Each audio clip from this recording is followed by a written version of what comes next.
Ladies and gentlemen, welcome to the EFL Awards 2024. Coming to you live from Grosvenor House in London with presenting partners Elms and Ignition Sports Media. Please welcome to the stage your hosts for this evening, three of Sky Sports' finest. The effervescent David Prutton, the elegant Emma Saunders, and the eloquent Jules Warren.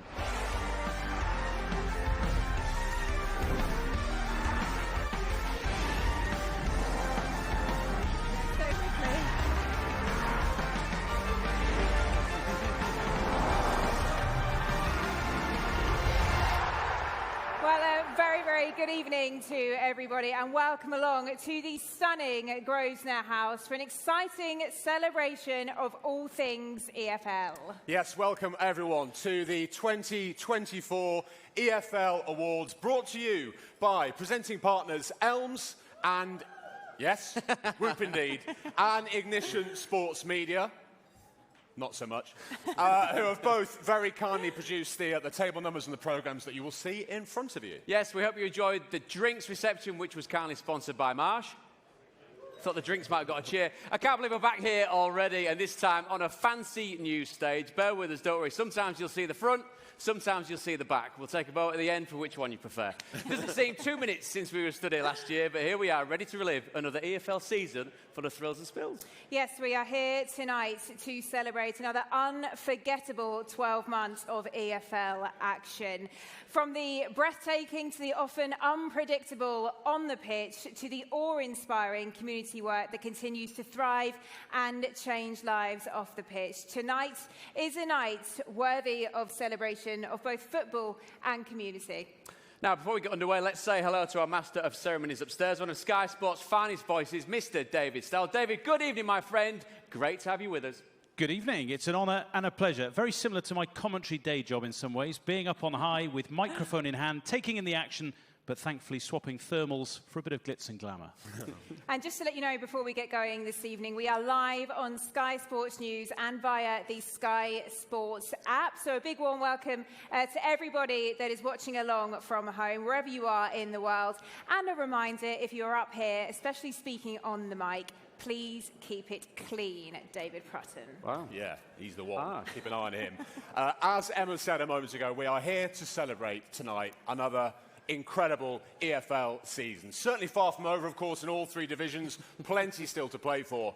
But what a season, I'm sure you'll agree, it has been so far. So we're going to go back to the start of the season when they released this man from his box.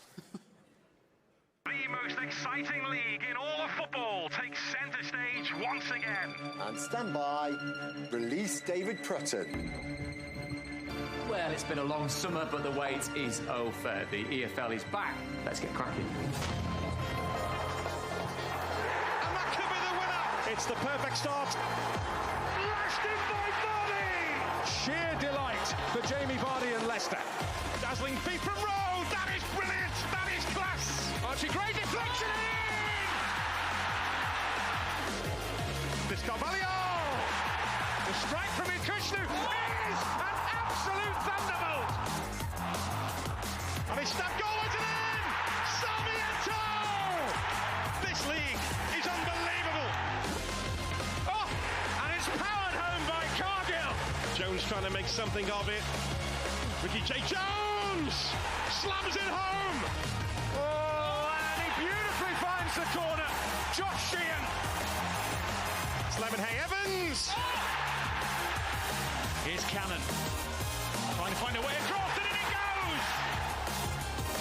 It's Ward again. Oh, would you believe it? Oxen, delightful turn away from Collins. Oh, what a goal! And there you have it, just a taster of the beautiful, unrivaled, infamous chaos provided by the EFL. There's nothing like it, David. Yes, since we were here 12 months ago, we've seen the remarkable achievement of Luton Town reaching the Premier League. Liverpool won a record-breaking 10th League Cup. Peterborough United lifted the Bristol Street Motors Trophy at Wembley. And Blackburn Rovers, Notts County and Sheffield Wednesday all became the latest clubs to celebrate that huge 5,000th league game milestone. And as ever in the EFL, we've seen managers come and go. We've seen unbeaten run, records broken, And as we saw yesterday, plenty of late winners as well. Yes, and speaking of managers, Neil Harris returned to Millwall and in doing so became the first person to manage in all 3 divisions in one season. Nigel Clough celebrated 25 years in the dugout and in his debut managerial job. John Messinio's Portsmouth are just 1 win away from promotion to the Championship. Not jinxed it at all. On the pitch, Leicester City set the tone in the Championship from day one. Stockport County bounced back from last year's playoff heartbreak to seal promotion to League One. Congratulations to you. Southampton went on an incredible 25-game unbeaten run under Russell Martin. And just yesterday, Wrexham wrote another chapter in their Hollywood script by achieving back-to-back promotions. And MK Dons Dean Lewington is giving Neil Warnock a little bit of a run for his money when it comes to the longevity stakes, as he achieved that incredible feat back in December of breaking the record for the most league appearances by a player for a single club. And there's still so much more to come, so time to get this shindig up and running. We're going to kick off tonight's proceedings with a welcome from the EFL's chair, Mr. Rick Parry. Rick, come and join us, please.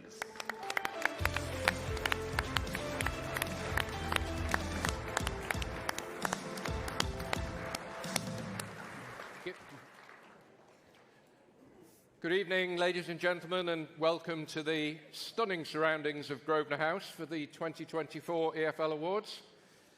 Tonight's event is always one of the most enjoyable in our calendar. An evening of worthy celebrations. Tonight we recognise the breadth and depth of English football and the magnificent achievements of clubs, CCOs, staff, players, managers and supporters alike. The people who all make the EFL what it is. We've always maintained that the EFL is all about 2 things: great football competition on the pitch and life-changing community work off it.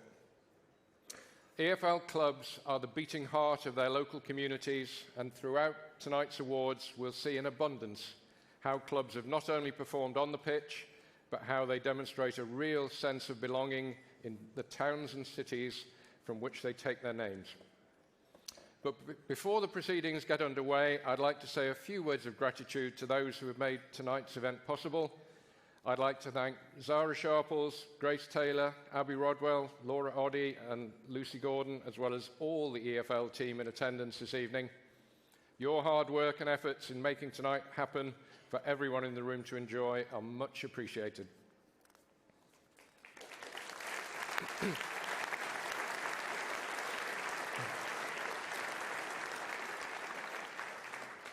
And a huge thank you to Sky Sports for your support once again with the streaming of tonight's event, enabling many more people to join the celebrations from wherever they may be in the world.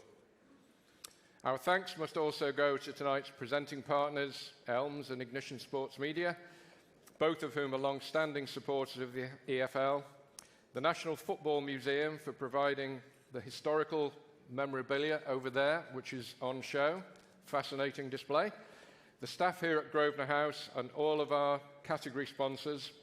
Our appreciation, of course, also goes to all of our commercial and footballing partners. Collectively, your support enables us to enjoy such a special evening, so on behalf of everybody at the EFL, our sincere thanks. My final words of gratitude must go to my fellow board members, the executive, led by Trevor, our 72 clubs, their owners, management and staff, alongside, of course, our club community organisations, their teams, an army of volunteers who work tirelessly 365 days a year to make such a difference in our communities. While many of you will receive deserved recognition tonight, you all deserve a round of applause for your continued efforts on and off the pitch.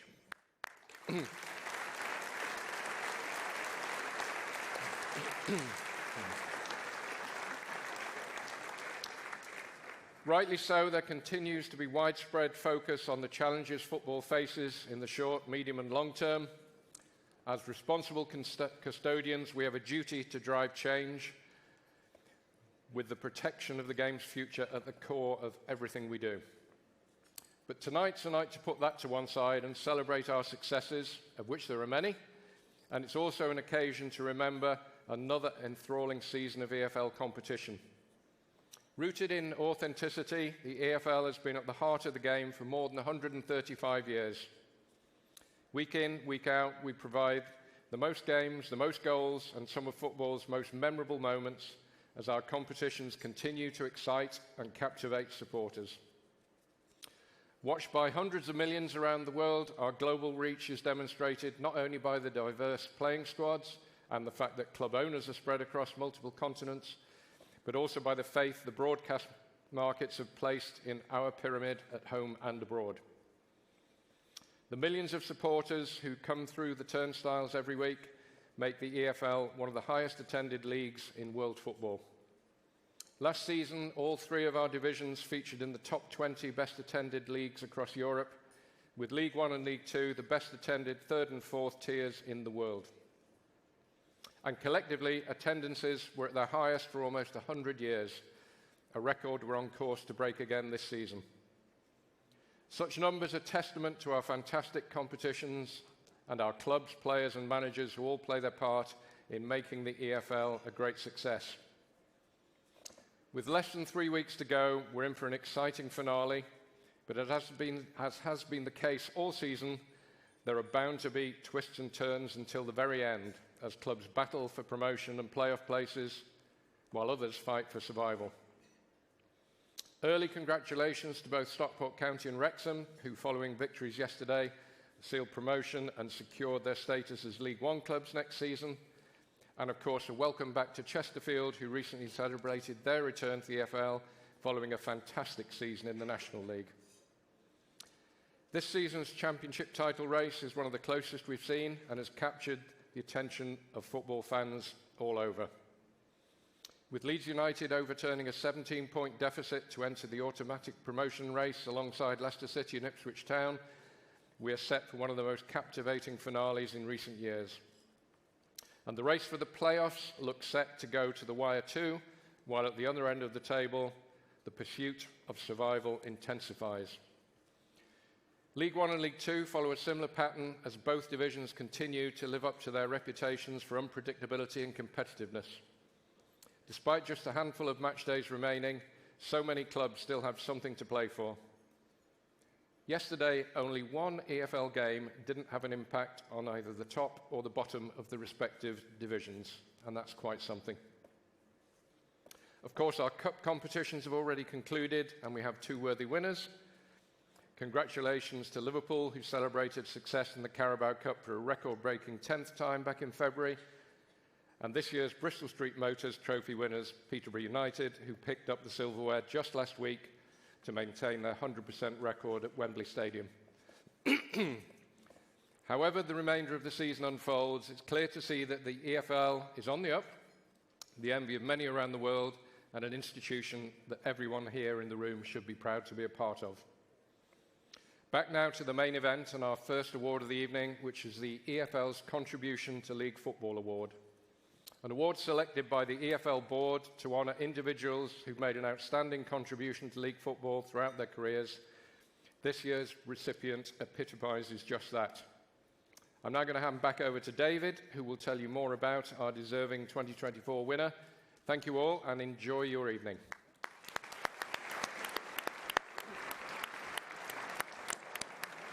Thank you very much, Rick. Yes, this year's Contributions to Football League Award recognises the career of someone extremely special, whose impact on the game will undoubtedly benefit many people for years to come. An FA Cup winner in 1991, this year's recipient started his career as an apprentice at Blackpool, where he wanted to make more than 200 appearances before signing for Manchester City, and subsequently Spurs, for whom he featured more than 150 times and won the FA Cup. Winning 3 England caps, he also represented Liverpool, Palace, Wolves and Sunderland. A stellar career, but throughout his life he suffered in silence, carrying the secret that every day for 4 years he was abused by his junior football coach. After publicly speaking out in 2016, he has since dedicated his life to working on safeguarding children, young people and vulnerable adults. Working with the EFL, LFE, academy players, parents and staff, he uses his lived experience to help ensure no one has to go through the tragedy that he and many others did. The impact of his work in safeguarding across the sport is immeasurable. And there's absolutely no doubt that the footballing community is a safer place for all because of his work and his incredible bravery. Ladies and gentlemen, a truly remarkable man. Please be very much upstanding. Please welcome Paul Stewart to the stage.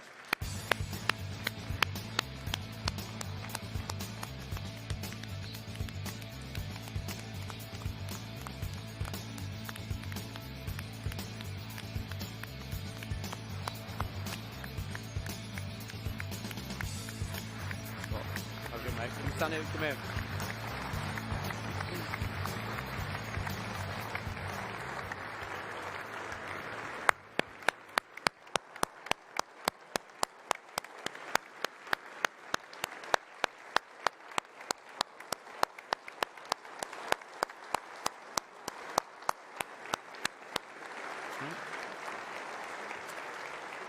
Now, Paul, before we hear from you, and we can't wait to hear that, let's first turn our attention to the screens and hear from a few people associated with your career that you'll be very familiar with. We're all set for the 110th FA Cup final today here at Wembley. Here's Paul Allen and Paul Stewart with a chance for Spurs. And the equaliser. I still think he should have squared it to me. Paul Stewart scores. And Spurs are back in the cup final. He also got me out the doo-doo, having missed a penalty. He saved my bacon. He really did take control of that midfield. You know, Stewie was pivotal in our victory. I don't remember much about it. I'll have to watch it on TV. He was a big personality, particularly in that dressing room. When he first came, he was a forward. At Manchester City, he scored, I think, a goal every 2 games. Here's Stewart. Actually, today in my hometown, in front of my own people, it's great. He could win the ball very well, work hard. I think in the end we converted him to a midfield player. Paul presented as someone who was life and soul of the party and gave everything on the pitch. I don't think anybody had any idea what was going on underneath the surface. I have an FA Cup winners' medal and 3 England caps in my house. None of them are on show because they represent heartache and pain.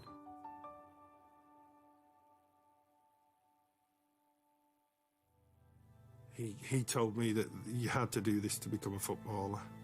But if you do say anything, I will kill your mum and dad and your 2 brothers. I was a detective for many years, have met thousands of victims. Every one of them's brave. Paul is a very brave man and has been able to stand up and tell his story. What he went through was clearly hellish, and that has to have a massive effect on you. The strength it must take to turn that into something that can help other kids is incredible. Football has made great strides in terms of safeguarding. I do a lot of work with the EFL.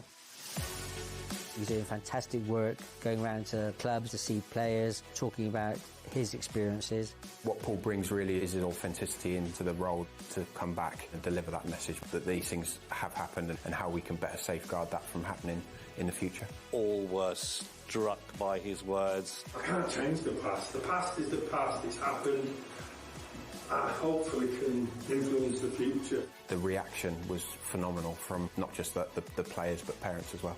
There are changes that we've made through Paul and the education programmes that he puts in place that will affect the futures of children all over the country. This will be the key to changing culture right across the game. So many young people will be protected from similar circumstances because of what he's done. He's done some absolutely fantastic work and thoroughly deserves the award he's receiving.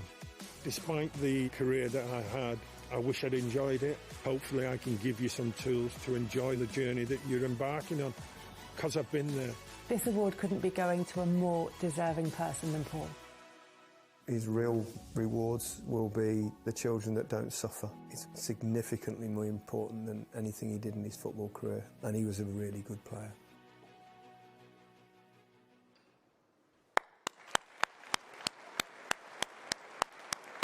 Very fitting, mate.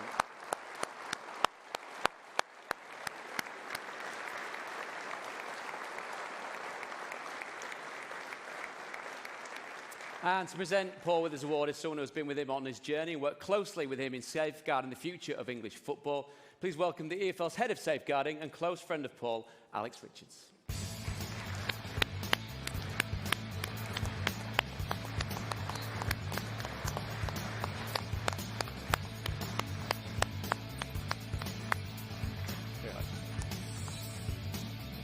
Have a quick picture.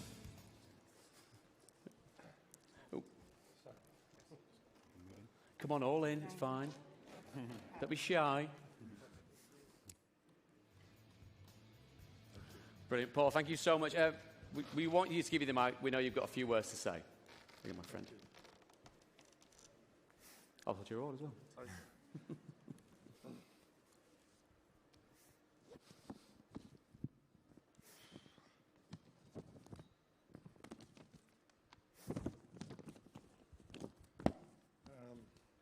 Good evening, everyone. What a real pleasure it is to be here.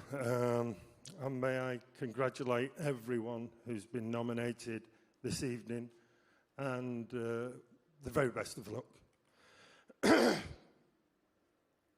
First of all, I'd like to thank the EFL board for presenting me with this award.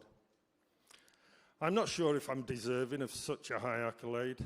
I was absolutely blown away when I was called to the EFL offices to be told I was chosen to receive this. The truth is, since I started working with the life skills team some 6 years ago, I was really unsure how it would be received. But it really has been a journey of discovery that has helped me with my own recovery, something that I never really expected. And now when I visit the clubs, it is heartwarming to see how the attitude and development of these youngsters has changed. And I think that is a great testament and credit to the EFL and the Life Skills programme. So I'd like to really give 3 people a special mention tonight. They're here on my table. Because without the support of these 3 individuals, I wouldn't be up here today. First of all, from the Life Skills team, Simon Williams. From the EFL, Paul Bartlett. And Head of Safeguarding at the EFL, Alex. All 3 of these people have supported me throughout my time working at the EFL. And I'm honoured and privileged that they have put their faith and trust in me to visit the football club, sharing my story and educating the youngsters about the dangers and pitfalls that they may encounter on their footballing journey.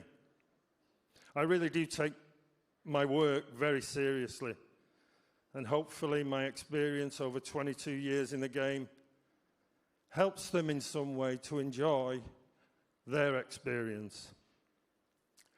Secondly, to my family, especially my 2 daughters who are here with me tonight on this special occasion. They have been there through thick and thin, through the good and bad times, and believe me, there have been plenty of bad times. I love you both dearly. To 2 people who can't be here tonight. My long-suffering wife, who despite my many shortfalls stood by me when she could really have turned her back on me, and I wouldn't have blamed her for doing so. I wish she could have been here to share this special moment. Unfortunately, she passed away nearly 4 years ago. I love you, Beth.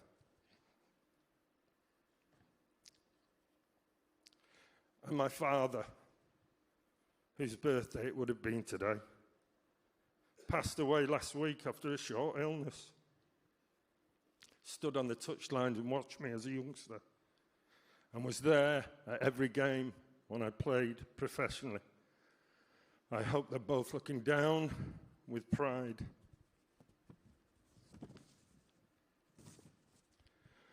Finally, I want to dedicate this award to all those who had a dream as I did, which was to be a footballer. Little did I know was that the dream would lead me to endure the physical and sexual abuse from an individual who used my dream to perpetrate that abuse. So I want to dedicate this award to all my colleagues who suffered as I did and continue to suffer due to the impact of the abuse, all because they had a dream. And to those who tragically are not with us because the impact of that abuse was too much for them to bear, I want to dedicate this award to all of you. Thank you very much. Have a great evening. Thank you. Well done, mate. Really well done. Really well done. Really well done. There you go. Superb. Okay. One last second, Olive. Come on.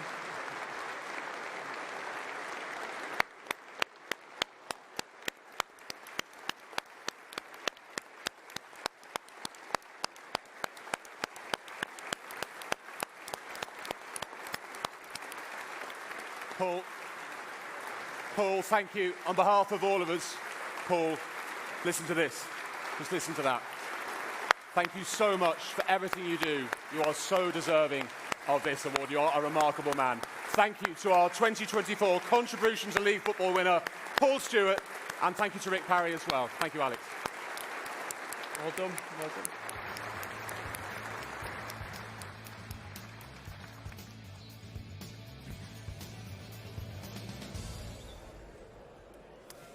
Now, our next award is for the EFL Community Club of the Season. EFL clubs really are the beating hearts of their communities, and we know only too well the pivotal role that they play away from the 90 minutes on the football pitch, week in, week out. Thank you very much. Yes, providing support 365 days a year through a range of programmes. Together, EFL clubs are an incredible force for good, with a unique ability to engage some of the hardest to reach groups in society, enriching their lives and making a lasting difference. Yeah, and whether it is helping ease the burden on local NHS services, to getting people active, or even just to offer a safe space for people to enjoy a coffee and a bit of cake. That work that is carried out on a daily basis has a social value to society of, get this, over £1 billion. £1 billion. Nothing short of outstanding. And we're going to take a look at just a fraction of this incredible work. We enjoy trying to make a difference to people. It's not about the game, it's actually about just engaging with each other. Hello, we all right? Cup of tea? Hello. Cup of tea?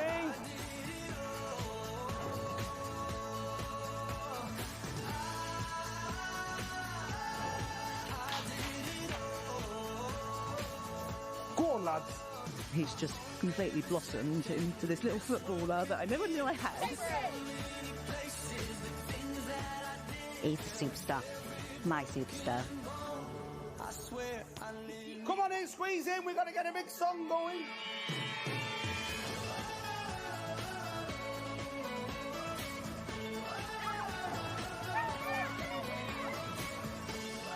It's amazing as players to be able to help out and put smiles on kids' faces.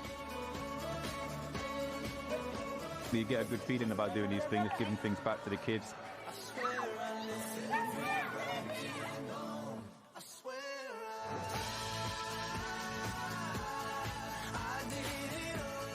That's the most important thing, is making it fun and enjoyable and inclusive. It's brilliant to know that the club will do their bit to help the community out, and as players we want to help out as well. Quality of football was so high, it was amazing to see.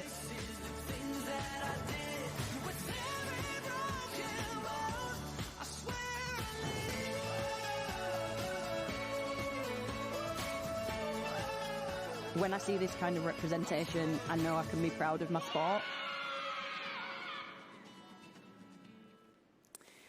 Now, a couple of weeks ago, clubs and players were recognised at the EFL Community Awards, which took place at the Houses of Parliament. And as host of that event, I can honestly say that we were absolutely blown away by the incredible work by EFL organisations that continue to positively impact the lives of so many across the country. Yeah, and with so much good being done, the award is always hard fought, and I'm told that the judges this year found picking the overall winner particularly difficult, with so little between our three shortlisted clubs. But they've managed it. And to reveal our winner, please welcome two very special guests this evening. Put your hands together for Freddie Javi and Hughie Higginson.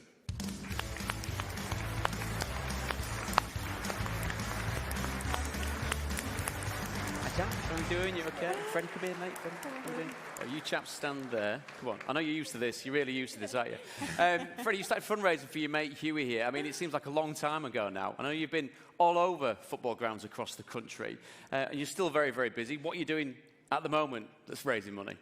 So me and Hughie are running around all the EFL and Premier League grounds, all 92 of them, running 2 laps of the pitch, sorry. Raising money for the local children's hospital that treats cancer. It's absolutely phenomenal. I mean, you've now raised more than £260,000 for the Royal Manchester Children's Hospital. That's worth a round of applause, isn't it? It's almost at 400,000 now. It's almost £400,000. And this is quite a special occasion for most people in here, getting all glammed up, night out on the tiles. But for you two, you were actually in this venue 2 years ago, weren't you, at the Pride of Britain Awards? I mean, how amazing was that? Yeah, it was such a good night. Like this, I'm sure it will be just as good here. But it was well saved. No pressure. Really, Brilliant. really Thanks. And boys, I understand the little bird tells me that you are big Burnley fans. Have they got what it takes to stay up? It's a difficult one. I think, you know... Good answer. Could be one of our pundits. Just give us an opinion. Come on. Well, my opinion is that I'm pretty sure there'll be a Burnley table at this awards next season. What?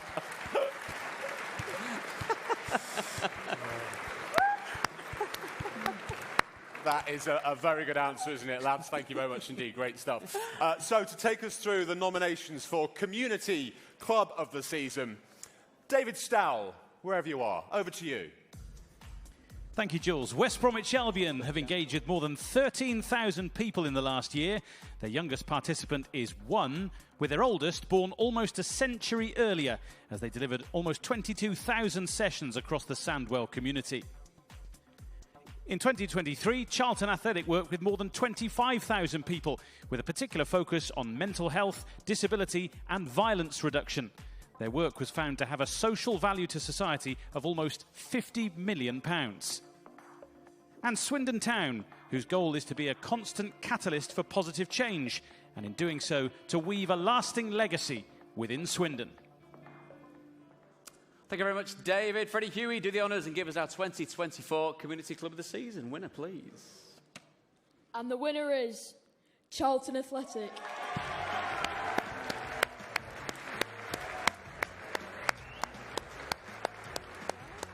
Charlton Athletic Community Trust has gone from strength to strength in the last 12 months, continuing to grow its reach and taking on new and innovative projects. Its vast and varied work has transformed the local community by expanding its education programme, focusing on reducing violence in the area and assisting those with disabilities, mental health issues and those requiring cost of living support. Come on up. We'll come and neatly stand in the middle. We'll take a picture instead.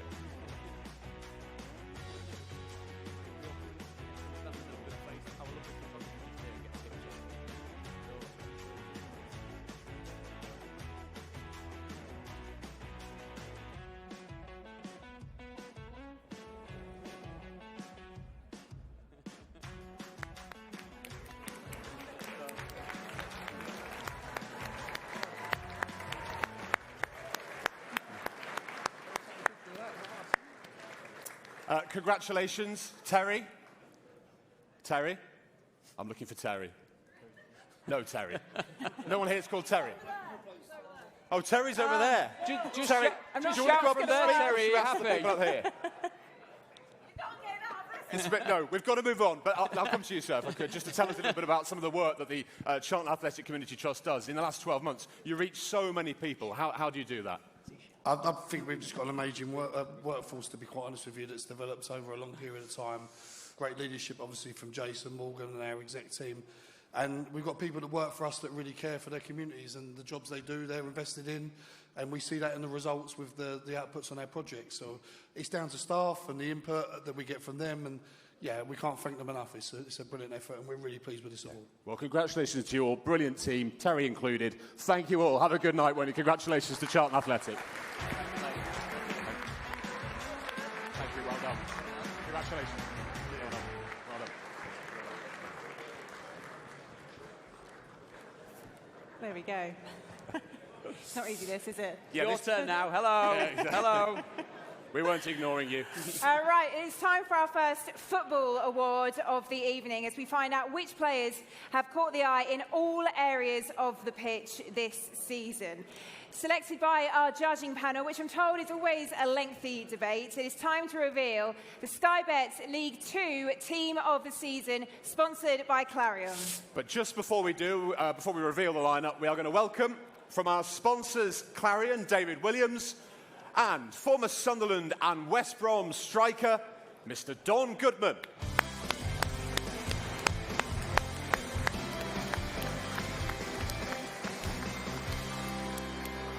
Nice to see you, mate. Hi, welcome.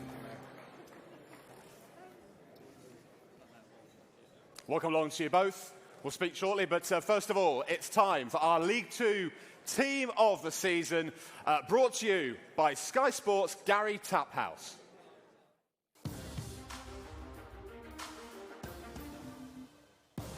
Arthur Okonkwo of Wrexham is in goal. The 22-year-old replaced Ben Foster and has enjoyed a stellar season at the Racecourse Ground on loan from Arsenal.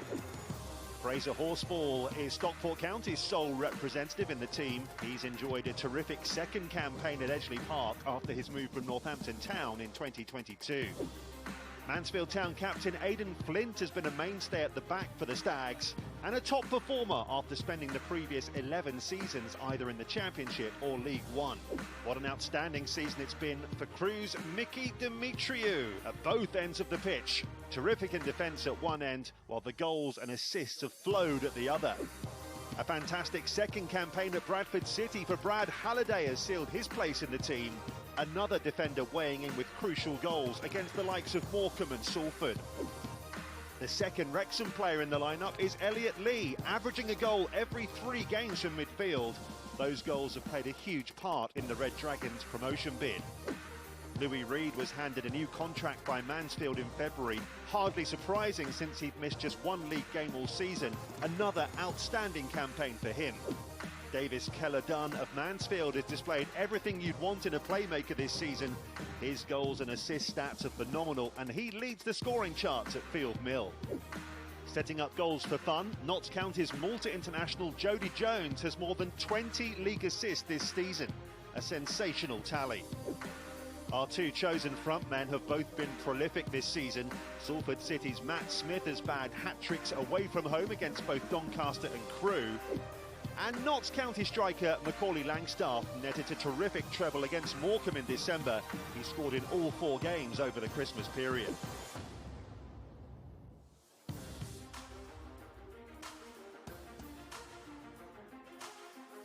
Thanks for everybody. Right, pitches, chaps.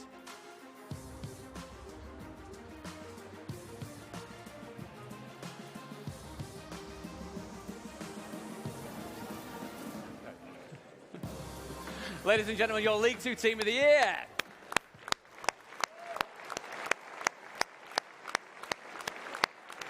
I'll just have a word with a couple of the players. I'll tell you what, good job there weren't any subs. We wouldn't have got them on this stage, would we? I'm going to go to Fraser. Here he is. Fraser Horsfall of Stockport County. Fresh, is that the right word from yesterday's promotion celebrations? A goal for yourself as well. What's it been like? Yeah, unbelievable to be fair. Yesterday were class, but we've got a game on Tuesday, so the gaffer's been on at us. So it wasn't too heavy last night, so I'm feeling all right today. What a story at Stockport County over the last few years. Yeah, unbelievable. The backing we've had from Mark's been unbelievable, and the squad we've got this season has been great, and we've got promotion, so that was the aim. Enjoy it. Davis, I'm going to come to you, mate. Sorry, fella. Sorry, Matt. Can you just move out of the way? Cheers, pal. Almost there, but a wonderful season. How's it been? Been enjoyable. You know, it's been crazy to be honest. We've been up top of the table for most of the season, and teams we've got a target on our back. So yeah, we've got 3 games, and we're just going to give it everything we've got. 3 cup finals. Cliche one, yeah. Yeah, 3 cup finals. Yeah, I think obviously because the goal difference is quite good if we get a point, but we're not looking to draw games. You know, we want to go and win games. So yeah, looking forward to them. Top stuff there. Thank you very much. And Matt Smith, I had a question for you, which you must have known because you couldn't have stood further away from me. But 23 league goals this season. You've also surpassed the career milestone in 500 career appearances. I mean, when you look back all those years ago when you were with Eversham, could you ever imagined it would have gone on to all of this? No. Perhaps I might need you to help me out here. Sorry. It's a good question. It threw me. Not sure my arm's long enough. No, not in the slightest. I'd never thought I'd be a professional footballer. So to go on and play, like you said, over 500 games has been a real privilege and an honour. So yeah, loved sort of every experience. You know, all the clubs I've been at, I've got fond memories. So yeah, it's been great. Yeah. Well, congratulations, everyone. This is our League Two Team of the Season. stuff, fellas. Thanks, Tom. Thank you. Make your way however way you want to go. Good, guys. Well played. Well played, lads. I'll be back to one. Back to number one.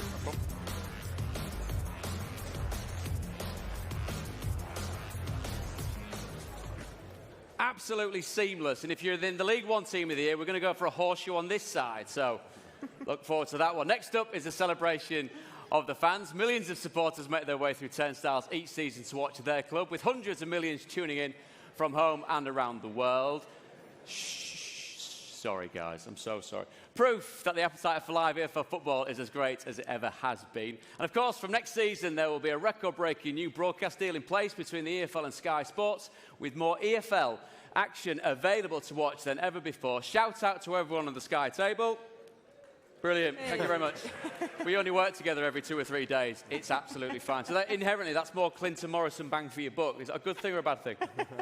Moving swiftly on. Okay. Last season's attendances were at their highest for almost a century, a record which we're on course to break again this campaign. Yeah, incredible numbers. So supporters who are here in the room, supporters who are watching at home, wherever you are, a big thank you to you. So this award is for the fans. It is the EFL Supporter of the Season Award, where we celebrate one fan who has gone above and beyond for their club and fellow supporters. And to present this award, would you please welcome ITV's This Morning host, Mr. Ben Shepherd.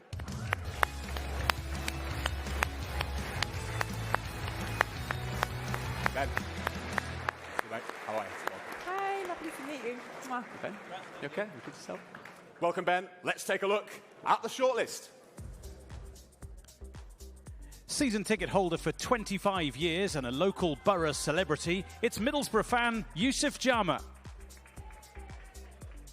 From Swansea City, Chris Brown, who sadly lost his battle with FG syndrome in February, but whose love for the Swans knew no bounds. And Dave Healy, a West Brom fan of 50 years, well known in West Bromwich for his fundraising for the Albion Foundation.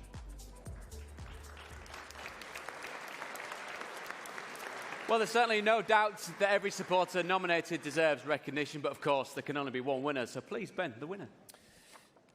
Delighted to say the winner is, from West Bromwich Albion, Dave Healy. Stop that.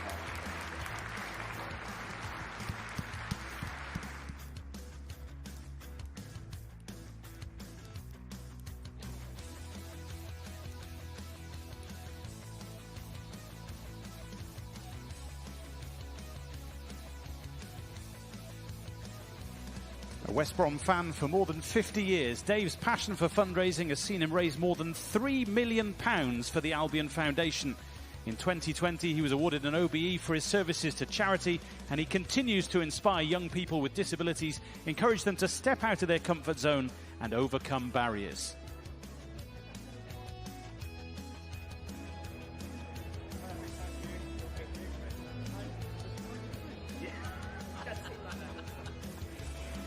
Well, a huge congratulations to you, Dave. We've heard a lot there about all the charity work that you do, and particularly fundraising for the Albion Foundation. I mean, West Brom, they're a football club that means a lot to you, aren't they? Oh, without a doubt, yeah. I mean, been supporting them for over 50 years. Your local team, West Brom is my local team, always has been, always will be. Gives me a lot of heartache over the years, but they give me a hell of a lot of pleasure. And it's just fantastic to sit in them stands and go, you know, boing, boing, let's it's just brilliant. It's great to listen to them on the radio in the stands, but to be there, part of the atmosphere, and then to support the foundation, which is just unbelievable. Obviously, my situation is being blind. I'm not disabled, I'm just unfortunate.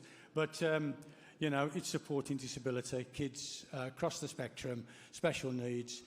I could stand here all night and just bleat on about them. It's just absolutely incredible. Well, it's great to have you here. And you mentioned you've supported the club for some 50 years. What would you say the highlight has been during that time? It's got to be the FA Cup final, 68. You know, every game's an issue. It's like, the walk home at night, you know, when we've won, it's absolutely brilliant. And when we walk home some nights, everybody's a manager. But I guess that goal, Jeff Hassel, the king, 68, it brings back a memory. In fact, that was probably one of the last goals I've ever saw. So, you know, the rest is history, isn't it? I listen to it on the radio and I still get excited. Yeah. Well, a huge congratulations. Please, ladies and gentlemen, give it up for Dave Healy.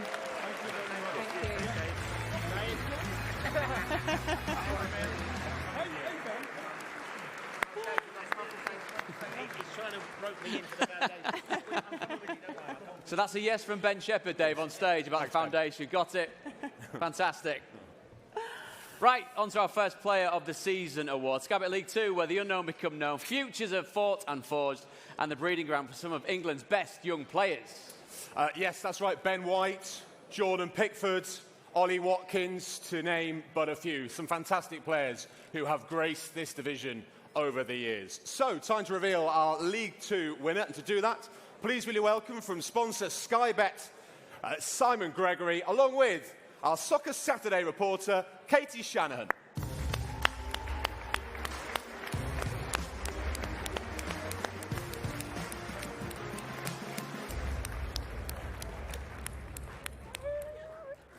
Hello. Well, right. How are you? Hi. Welcome, mate. Hello. Nice to see you. How are you? Hello, hello.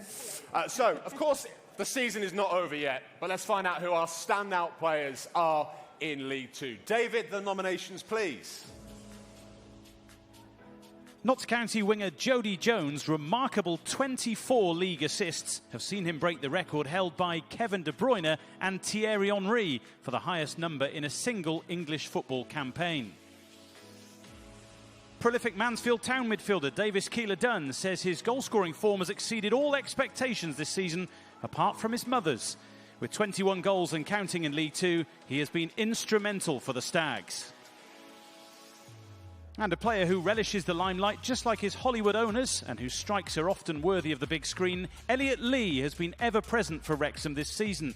The playmaker has contributed 20 goals and assists from midfield as Wrexham secured promotion in their first season back in the EFL. Here we go then. Who has won it? Katie has the magic gold envelope. Who's the winner, Katie? And the winner is? Sky Bet League 2 Player of the Season is Notts County, Jody Jones!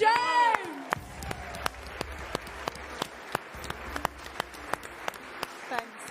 The man who refused to quit after suffering a myriad of injuries, Maltese international Jody Jones has found a home at Meadow Lane. The king of assists in English football this season, no player has more, and there's no doubt he's playing his best football with League 2 side Notts County. Jody, mate. We're going to get a picture here. Is that okay? Come in. Oh, yeah.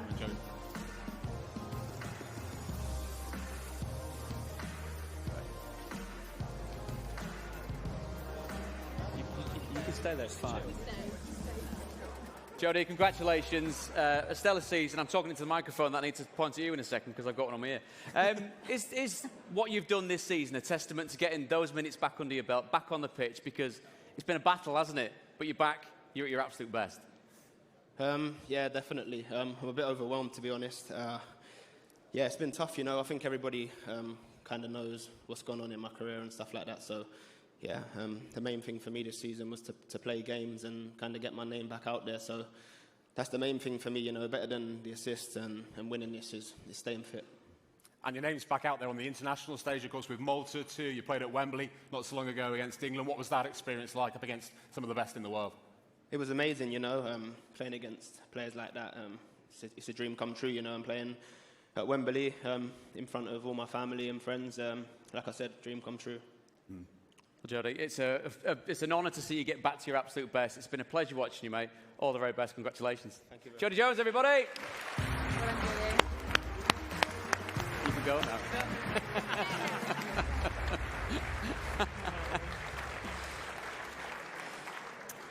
Okay, well, sticking with on-pitch awards, next up we are celebrating 3 young players who have broken onto the scene and set the EFL alight this season. Yeah, the EFL continues to contribute significantly to the development of young players in this country, as we saw just a few weeks ago with Gareth Southgate's latest England squad for those friendlies with Brazil and Belgium, which had more than 1,800 EFL appearances between those players. Yes, that's right, whether that be in the Championship, League One or League Two, like Harry Kane and Jude Bellingham, in the Carabao Cup like Trent Alexander-Arnold, or even debuts in the Bristol Street Motors Trophy like Arsenal duo Bukayo Saka and Declan Rice. Plenty of them made their way through the EFL to get to where they are today. And with many of those players set to feature at the Euros in a couple of months, the importance of this wonderful pyramid has never been as significant. So let's celebrate some of our future stars with the 3 young players of the season. Yes, and starting with League Two, and to present these awards, please welcome from EA Sports FC, Will Brazier, and last year's Sir Tom Finney winner, the Beast, Adebayo Akinfenwa.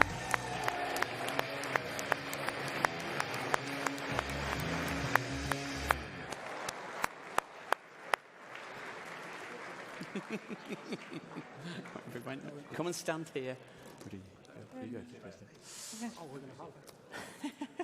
Hello. And now, our nominations for the League Two Young Player of the Season, sponsored by EA Sports FC. David, over to you. Given his chance by new manager Nigel Adkins in November, Rob Apter's exciting wing play and goal-scoring ability has been outstanding for Tranmere Rovers this season. The Blackpool loanee's 12 goals and 6 assists have made him extremely popular at Prenton Park. Max Dean's young career has already seen him face Barcelona and PSG during his years with Everton and Leeds United academies. Now he's lighting up League Two as MK Dons push for immediate promotion back to League One. Commanding in the air and with an accomplished left foot, Ethan Pye has kicked on quickly after his loan spell with Gateshead in the National League, adding balance to Stockport County's robust defence in his debut EFL season. So 3 fantastic players for Adebayo. Who wins the award?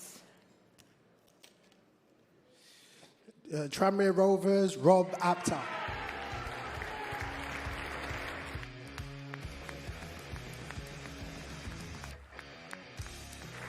Born in Liverpool, the Blackpool loanee actually started his career at Tranmere before signing for the Tangerines as a 16-year-old.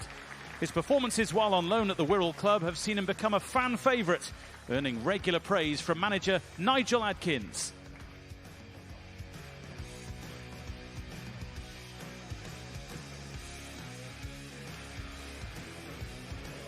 Well done, congratulations.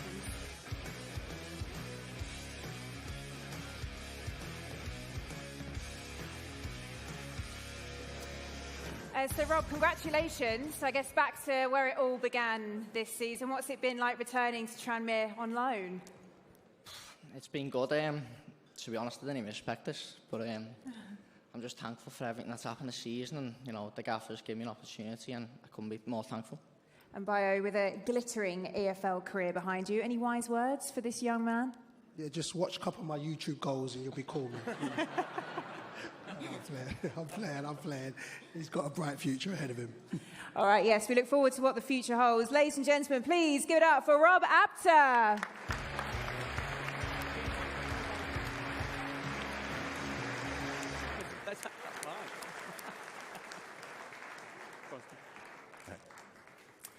Right, on to League One we go now. It is time to find out who their young player of the season is. And to present this award, please welcome to the stage the man who always looks $1 million. It's the one and only Joby McAnuff.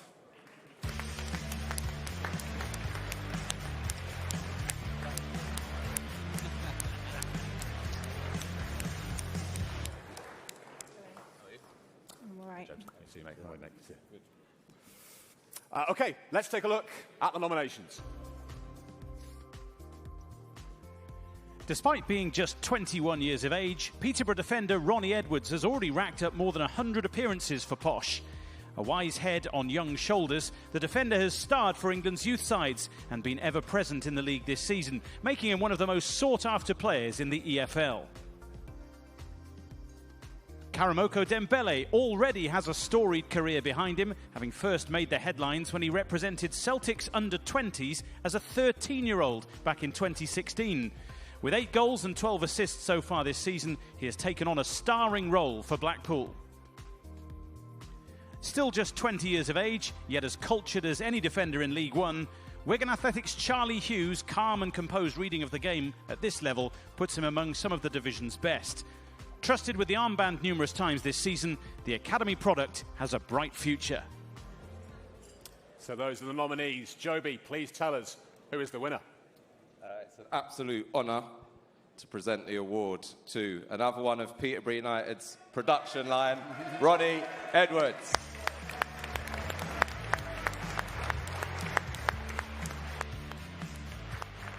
Edwards almost gave up football after being dropped from his childhood team, and thank goodness he didn't. Known as Rolls-Royce Ronnie by the Peterborough fans, the ever-present defender is an essential figure in Darren Ferguson's young posh side, and the EFL is lucky to have him.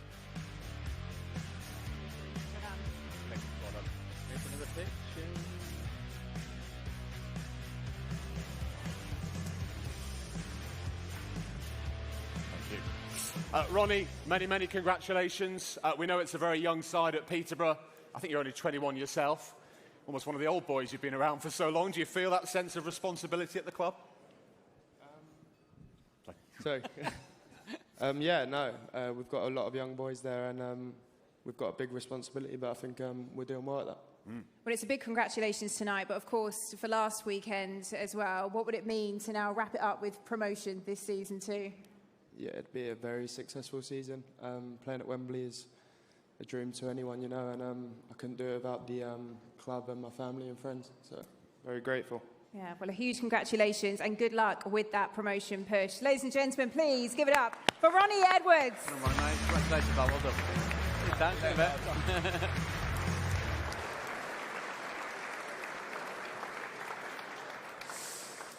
Now, just one more young player of the season, sponsored by EA Sports FC, to announce. And yes, you guessed it, it's from the Championship. So John William presenting this one. Please welcome to the stage last year's contribution to league football winner. It's the legend that is Chris Kamara.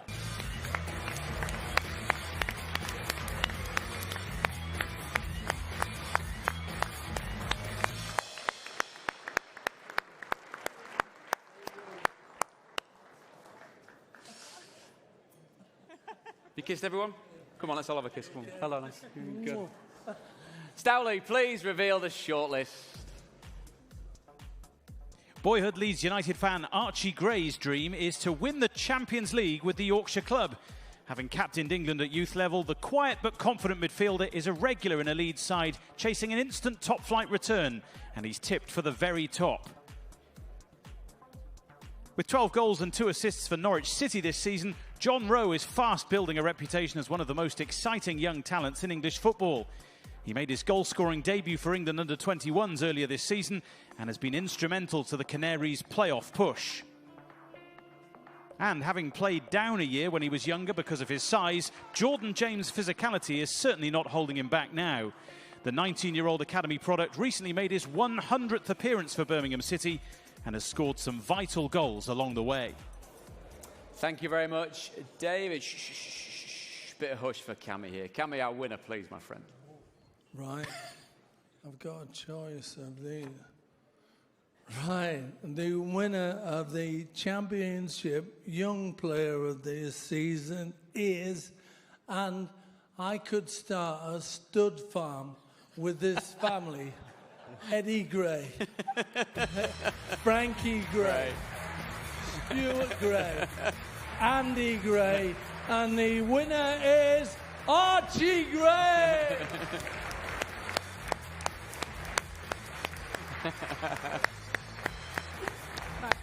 There seems to be no limit on what Archie Gray will take in his stride. 2024 has seen him score his first senior goal for boyhood club Leeds United, and 5 minutes was all he needed to find the net on his England under-21s debut.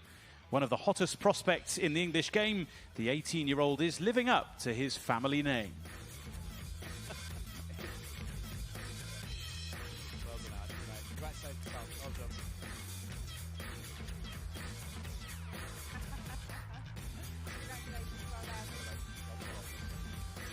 Stand in the middle, my friend. Quick picture.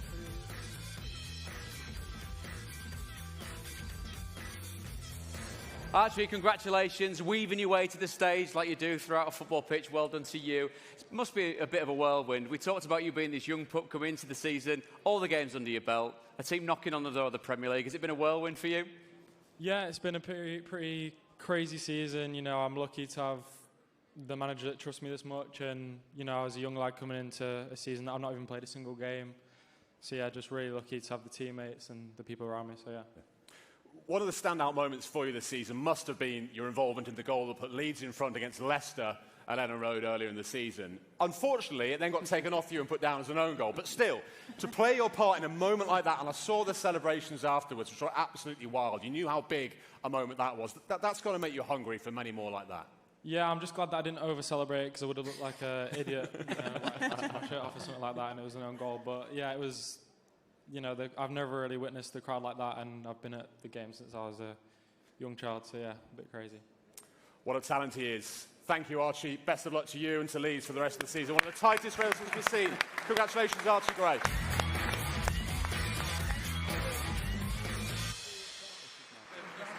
Where are we? Can't remember where we are. Which side of the room wants a sex? I don't know. This feels right.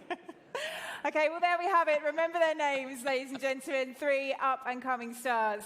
Right, before we finish part 1, let's just rewind to last week, as we mentioned there, when Peterborough United lifted the Bristol Street Motors Trophy at Wembley Stadium, a decade on from their last victory there. If you'd like to turn your attention to the screens, we'll take a quick look at some of the highlights. Who doesn't dream of a trip down Wembley Way? Seeing your team play at the home of football, that would be the day. The EFL Trophy, a chance for those clubs with a heart and soul to feel the magic of the cup, a chance for glory to write their own story, lifting silverware up on the world's greatest stage. And yeah, what will be, but what if? What if we're about to create history? What if we're about to see our club's players become legendary and join the list of those that made themselves great at the greatest stadium the game is played in? And yeah, there could be heartache and the dream might break, but what if it doesn't? What if we score? What if he's done it? What if? What if? At Wembley, we've only gone and won it. Yes, congratulations to Peterborough United for that marvellous day at Wembley Stadium. Congratulations to Peterborough. And of course, still plenty of drama to come at Wembley before the end of this season. Still plenty more to come from us as well, but we're going to take a little break. Lots more awards coming your way. Back very soon for more.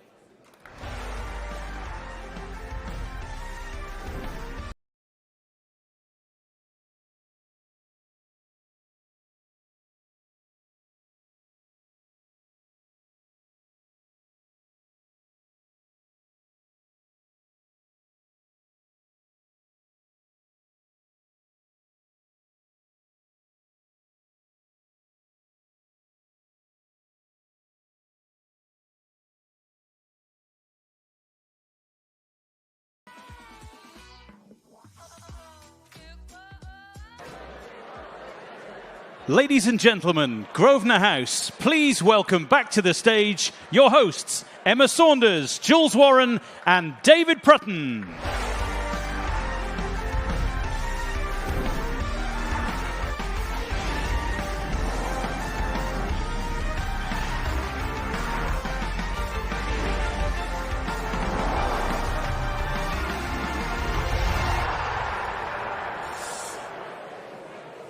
Hello, everybody. If I can have your attention, please. Thank you. Take your seats. That would be much appreciated. Shh. Thank you very much indeed. Shh. Thank you, ladies and gentlemen. We are back. Welcome back to the 2024 EFL Awards. We have got a lot more to come, so I think we should crack on. Correct. We've seen plenty of great achievements on the pitch so far, but now it's time to turn our attention to the achievements of players off the pitch and take another look at the important work our clubs and players do in the community. Yes, so this next award recognises a player whose community involvement this season has gone above and beyond. Yes, it is the EFL Player in the Community Award, sponsored by the PFA. And to present this award, would you please welcome the Chief Executive of the PFA, Maheta Molango.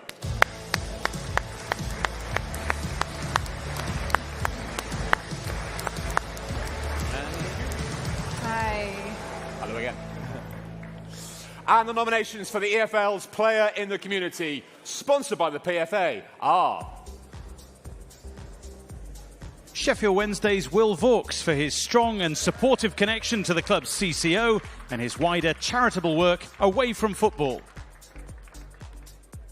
Portsmouth's Marlon Pack for his fan engagement work, coaching of the academy teams and willingness to support the wider community of his boyhood club. And Morecambe's Farren Rawson for his ability to carry his influence on the pitch into his community work off it and spread that enthusiasm through the dressing room. OK, Maheta, over to you. The 2024 Player in the Community, sponsored by the PFA, is... The winner is Will Vaux.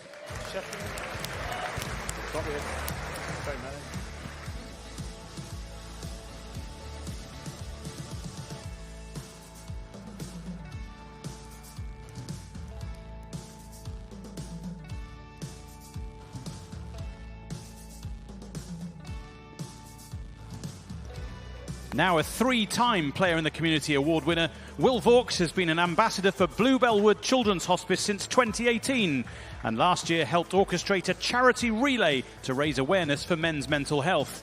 He says he's just a young lad who wants to help out, but his work goes far beyond that.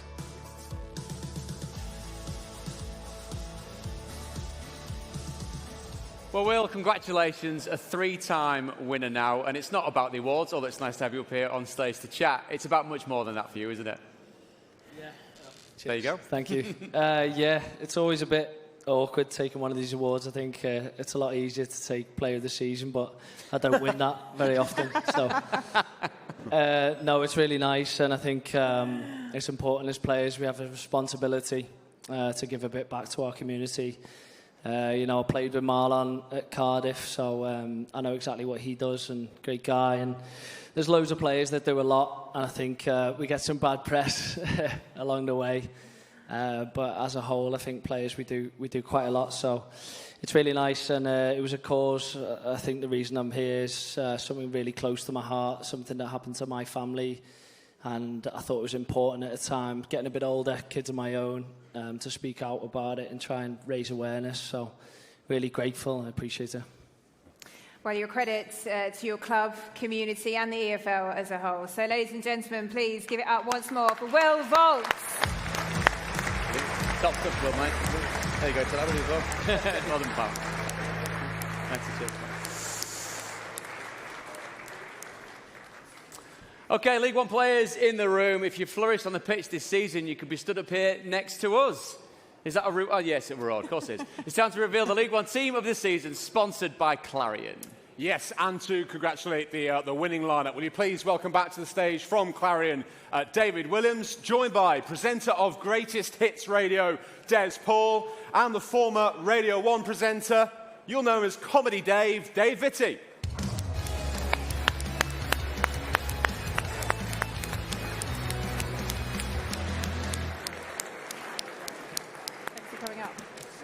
Hello. Good.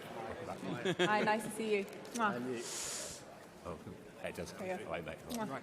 Step in the middle. Come step in the middle there. Yeah, that's fine. I'll go in here somewhere.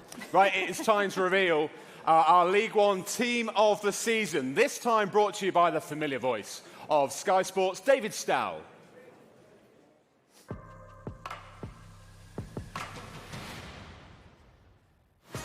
Portsmouth have been near impossible to break down defensively this season, and goalkeeper Will Norris has been a big reason why.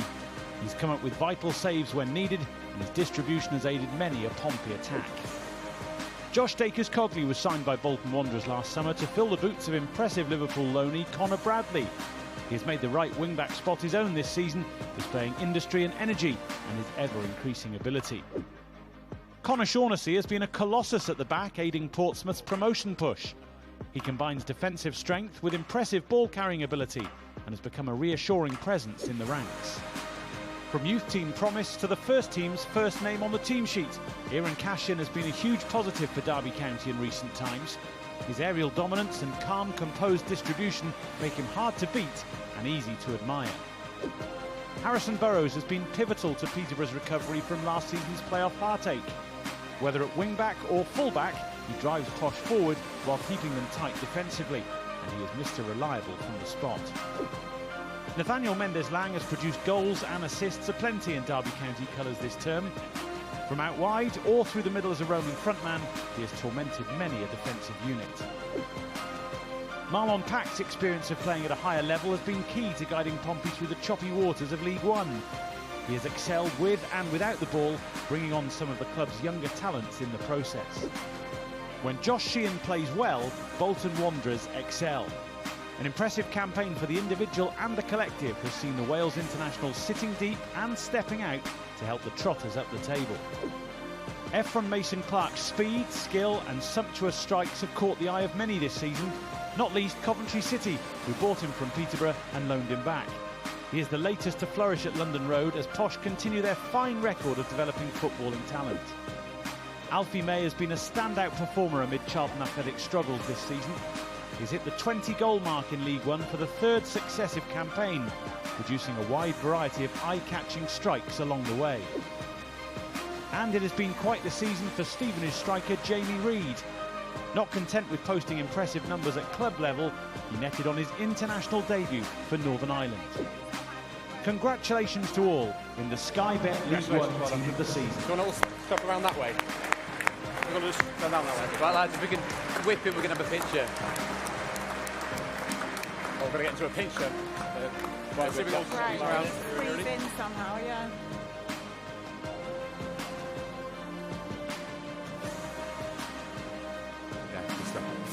Congratulations to you all. Who should we start with? Who should we pick on? Where's Nathaniel? Where is he? Let's have a quick word with you, Nathaniel. Do you want to step forward for me, mate, so we can see you? Congratulations. Let's start with you. Sorry, I keep banging your trophy. It's been a prolific season for you. Goals and assists. Do you feel you're repaying the faith your boss has shown in you this season with your form? Yeah, for sure. It's a great season for me and the team. 2 big games to go. Look, I've got a great team around me, great coaches, and yeah, I think that's shown in my football. Wish you all the best. Thank you. And Alfie, 20-plus goals for you, 3 seasons in a row now. I mean, it must be quite crazy to think that you were playing non-league football, 7 years ago? Yeah, it's a little bit crazy, and I'm enjoying my moment. Yeah, certainly are. Well, congratulations. Please give it up for your League One Team of the Season, everyone. What a chap. You done? You killed me then. You killed me. I'm not Cheers, guys. Thank you. Yeah.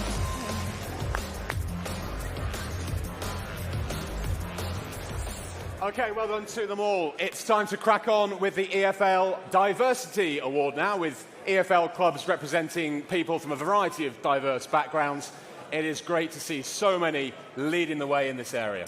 Yes, earlier this season, you may also remember the introduction of English football's first ever Puma Rainbow Ball, which was played across the EFL in celebration of LGBTQ+ History Month. So here to tell us this year's winner, please welcome Portsmouth manager John Massinio. Hello. Hi, mate. You good? Hey, good to see you. Hey, John. Good to see you. How are you, mate? Nice to see you, mate. Thank you. And our nominees for the EFL Diversity Award, please, David. Bolton Wanderers for their stadium accessibility improvements. Charlton Athletic for their All Different, All Together, All Charlton project to promote equality and tackle discrimination. And Huddersfield Town for their Female Fan Engagement project. OK, John, will you do the honours? The winner of the EFL Diversity Award is... Huddersfield Town.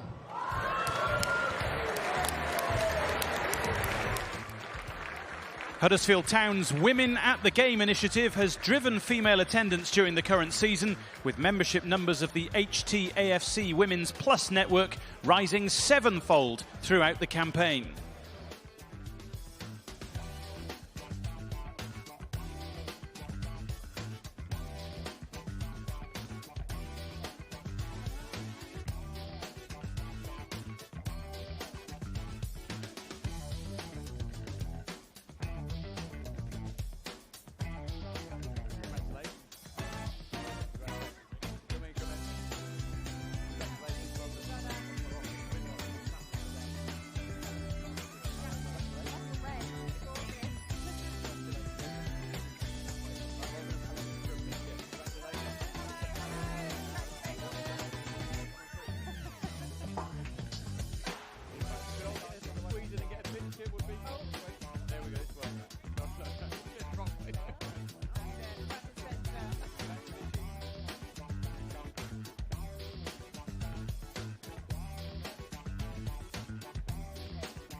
Thank you. Thank you. Congratulations. So well done, gang. Fantastic stuff. Zoe, I'm going to talk to you. Shh. Sorry, if I could have your attention, please. Zoe, I mean, it's all about the female fan experience on a match day. Just tell us what work you've been doing and how successful it's been. So we created our Women's Plus network just over 2 years ago, and we felt it was really important to have a forum away from the match day for our female supporters to engage with us, and it's been absolutely phenomenal, the success that we've had. We've gone from kind of 9 founding members to over 60 now, so it gives an alternative kind of group for the female supporters to engage with us, and that has translated to who's coming to the matches as well. Gives you a real sense of pride, I can tell, doesn't it? Absolutely. But it's a fantastic job they're doing. Zoe in Huddersfield Town, everybody. Congratulations. Well done, gang. See you, mate. See you later. Oh, do you want that as well? Freebie. You remember that way? Okie dokie, back to League One now. A division known for its unpredictability and its excitement, Jules. It is. So it is time to find out who our Sky Bet League One Player of the Season is. And to present this award, please would you welcome back from sponsors Sky Bet, we're joined by Kylie Painter and Sky Sports pundit Courtney Sweetman-Kirk.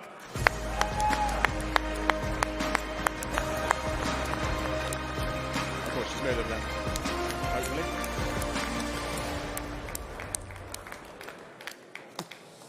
There they come. Here we go. There we go. Making a dramatic entrance. Making everybody wait. Come on. Welcome. Come on in. OK, time to find out the nominees for the League One Player of the Season, sponsored by Sky Bet. At just 22 years old, Peterborough skipper Harrison Burrows is the definition of a wise head on young shoulders. A lifelong Posh fan, his performances have been invaluable for Darren Ferguson's promotion-chasing side this season. With a club record 17 assists to his name in all competitions this season, Nathaniel Mendes-Lang's efforts have put Derby County right in the mix for automatic promotion. It has been a great year for the winger, who made his international debut for Guatemala last summer before being awarded a new contract in January. And Marlon Pack is living every Portsmouth fan boyhood dream. As captain of his local club, he has led by example this season, helping to put Pompey within touching distance of a return to the Championship. David, thank you very much indeed. Courtney, would you reveal the honours, please? Who is the winner of this award? The winner is Captain Fantastic, EFL Trophy winner, Peterborough United, Harrison Burrows.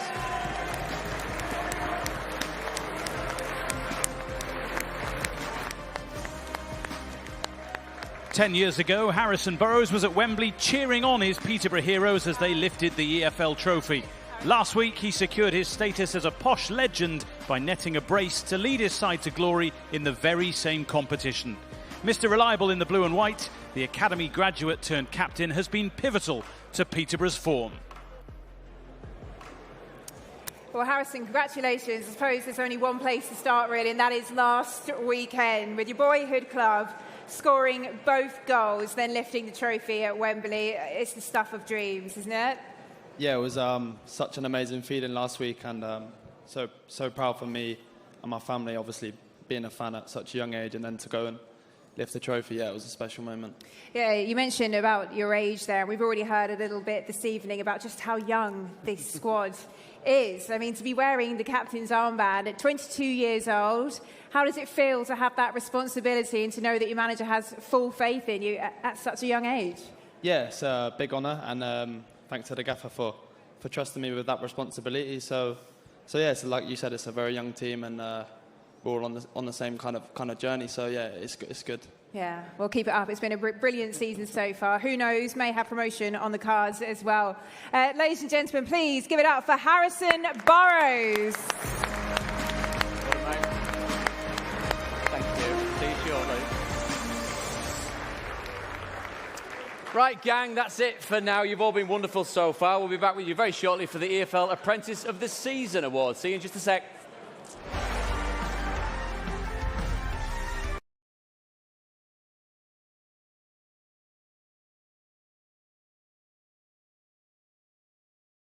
welcome your hosts back to the stage for part 3 of the EFL Awards.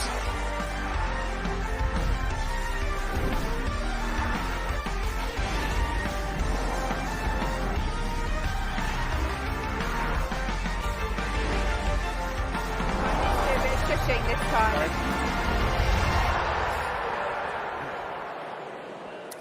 Hello, everybody. Thank you very much indeed, ladies and gentlemen. Thank you. Thank you. Appreciate that. Thank you. Thanks very much indeed. Welcome back, everybody. We're going to kick off this part of the awards with the EFL Apprentice of the Season Awards, sponsored by League Football Education. Yes, for 20 years, LFE has worked in partnership with the EFL and EFL Trust to deliver apprenticeship programmes to 16 to 18-year-olds at all EFL clubs. Previous winners include the likes of Sheffield United and Chile forward Ben Brereton Diaz and a Real Madrid and England midfielder you may have heard of, Jude Bellingham. So to present this award, please welcome LFE Chief Executive Sarah Stephen and the EFL's Head of Youth Development, Darren Wassell.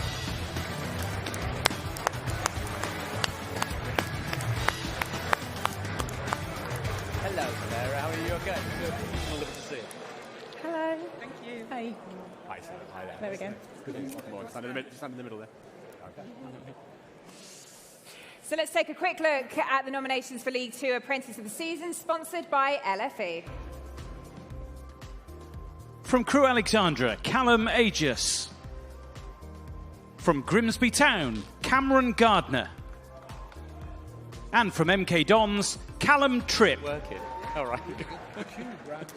So, Darren, if you could do the honours, please. Our winner of the League 2 Apprentice of the Season is... Callum Tripp of MK Dons.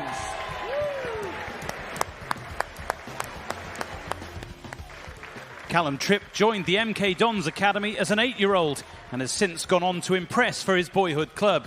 His first involvement with the first team was as a 15-year-old, with his full debut coming in last season's EFL Trophy. Described by his peers as humble and always prepared, the 17-year-old signed his first professional contract earlier this season.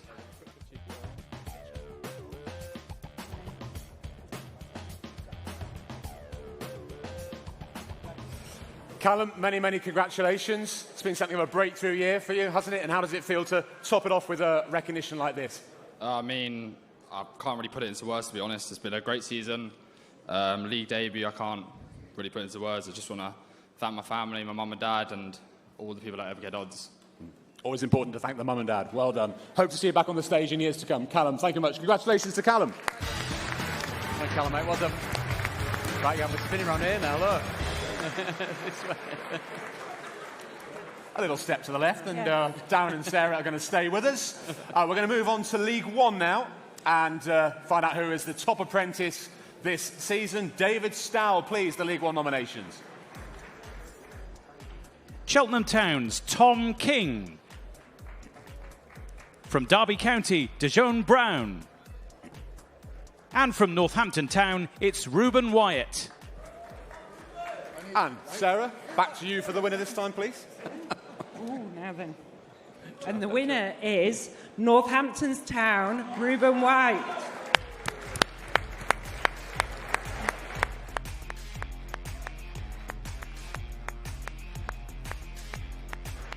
Having joined the Northampton Town Academy as an under-13, Reuben Wyatt progressed to signing a 2-year scholarship in 2021. With a strong work ethic on and off the pitch, he continues to exceed expectations and is tipped to have a bright future in the game.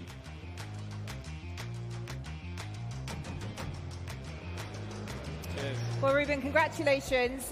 Your first taste of first team action. Now you have an award to go with it as well. So how do you sum up the last 12 months? Yeah, they're always exciting, especially playing in big games like that. And yeah, that game is enjoyable, but obviously all the hard work starts now, especially for next season. And I'd like to thank the club, and obviously my mate Josh Tomlinson won it last year, the League 2 one, so it's nice to follow in his footsteps. And yeah, thank you. Yeah, well, good luck with your final few games this season and the future. We'll see what it has to hold. Ladies and gentlemen, please give it up for Northampton Town's Reuben Wyatt.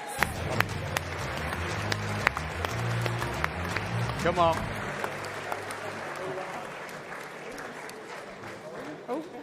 Our two hardest working guests so far, you're doing really, really well. OK, now time to find out who our final apprentice of the season is, this time from the Championship. Who are the nominees, David? From Leeds United, Archie Gray. From Plymouth Argyle, right, yeah. Freddie Isaka. And Stoke City's Nathan Lowe. So, Sarah, our final apprentice winner, please. Okay. The winner is Leeds United, Archie Gray. A winner already this evening. The Leeds United teenager has been constantly challenged by playing above his age group.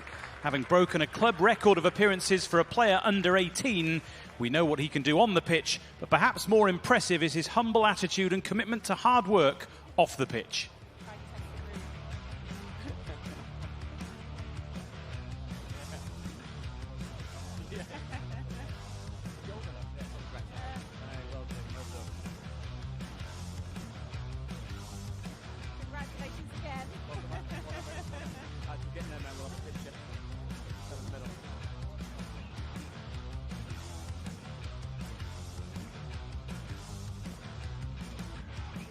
So, Archie, well done.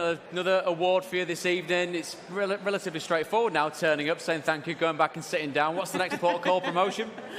Yeah, hopefully. I mean, we've got 3 important games, so just take it. Sorry, that's your lot as well, and your lot are sat over there. Typical Leeds, noisy as. Cool. Yeah. But yeah, last 3 games, I hope we can, do our best. And yeah, boring answer, but... They get used to it, it's talking to footballers. Anyway, congratulations, Archie. Wonderful work. All the best for the rest of the season, mate. Thank you very much. Thanks very much. Thank you. Cheers. Thanks, man. Thank you. So, one more big round of applause, please, for our 3 apprentices of the season. Callum Tripp, Ruben Wyatt and Archie Gray.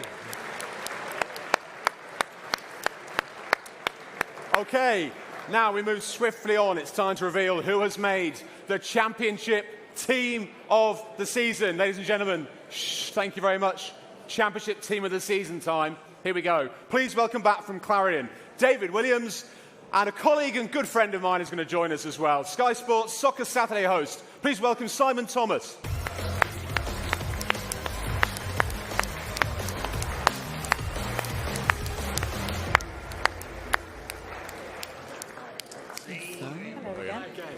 How are you? Hello. Hello again. Okay. Gents, thanks for both coming up here. Simon, especially thanks to you. Safe to say there's no baby as yet. Not as yet. No, my wife Tarina is on table number 63, 13 days away from the arrival of number 3. So we risked it, but it's worth being here tonight. All's good at the moment. Fantastic. Fingers crossed. OK, so let's take a look at the final 11, brought to you by Sky Sports' Gary Weaver.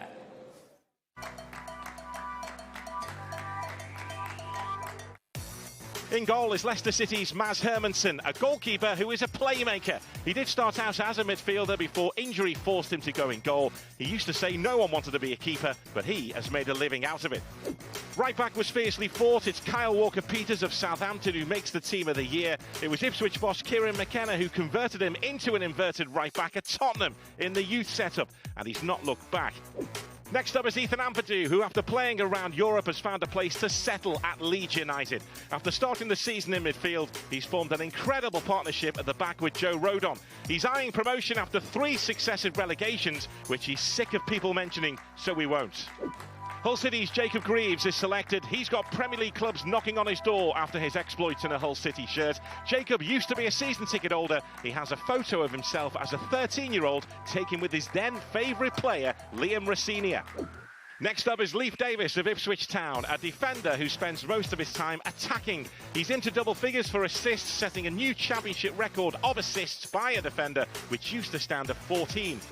Into midfield, Norwich City's Gabriel Sara has driven the club's top 6 push this season. He stands out in the heat of the midfield battle week after week in a Norwich shirt. Alongside him is Kiernan Dewsbury Hall of Leicester City. He's a local who came through the academy. He used to clean N'Golo Kante's boots. Now he fills them. He's made it his personal mission to take his club back to the Premier League. Morgan Whittaker of Plymouth Argyle has been a star in a team that is fighting off relegation trouble. Lazio came calling in January, but he chose the Barbican over the Coliseum. As a child, he used to pretend to be Neymar. Now children in Plymouth pretend to be him. Blackburn Rovers' Sammy Smodics is another who has flourished in a difficult season for his club, and he's played at international level too with Republic of Ireland. His favourite player, his idol, is Steven Gerrard. So much so, he used to wear his Liverpool kit, pretending to be him, and would even speak in a Scouse accent. Next up is Crescencio Somerville of Leeds United. This is the season his career really ignited. His trademark move is stepping in from the left and finishing with his right. The opposition know what he wants to do, but very few can stop him. Leeds United's Jorginho Rutter completes the lineup. He plays with a smile on his face, and he's put a smile on the face of his adopted city. Low on confidence at the start of the season by his own admission, he's brimming with it now. He's led Leeds to the verge of another promotion.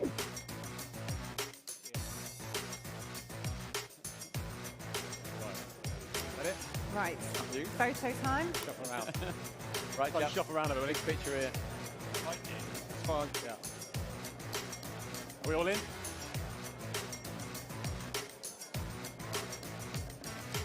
Thank you. Right, just enough time to grab a quick word with a couple of the players. So, Sammy, I'm coming to you. We heard there Steven Gerrard apparently is your idol. But what about a video message from Alan Shearer yesterday after reaching 30 goals this season? What do you make of that? Sorry. That's right. Yeah, I can't really believe my name's even in the same sentence as Alan Shearer. But yeah, to reach 30 goals, obviously this season is amazing considering where we are in the league. But you know, a big win for us yesterday. Hopefully, has got us away from that relegation zone. Yeah, I mean, it's been a challenging season, hasn't it, for Blackburn Rovers? But your goal tally, that must be something that you are so proud of. Yeah, of course. Personally, for me, it's been amazing. You know, to score 24 in the league is amazing for me, and you know, hopefully, I can add a couple more in the last 3 games. Congratulations, well done. Again, and it's some battle at the very top. We're all absolutely enjoying every single minute of it. What's it like on the inside? I've seen you talking to the Leeds lads and the Ipswich table. All friendly fire at the moment? Yeah, at the moment it is on nights like this, but I'd probably rather be up here a bit more comfortable going into the last couple of games, but it makes it more exciting for the neutrals. So, yeah, I'm hoping for us the next couple of games are more comfortable, but yeah, we'll see what happens. Okay, well, we've enjoyed every single minute of it. We wish you all the very best. Well done. Your championship team of the year, everybody. Well done. You staying around on that? Well done. Right, where are we now? Right, you look there, I'll look there, and I'll look there. Good stuff. Well, we're rattling along nicely now, aren't we? So much so. That's it for part 3. Yeah, you get your next course. We're going to be back very soon. Thanks very much indeed for now. And final part of the EFL Awards 2024. So please, welcome back your hosts.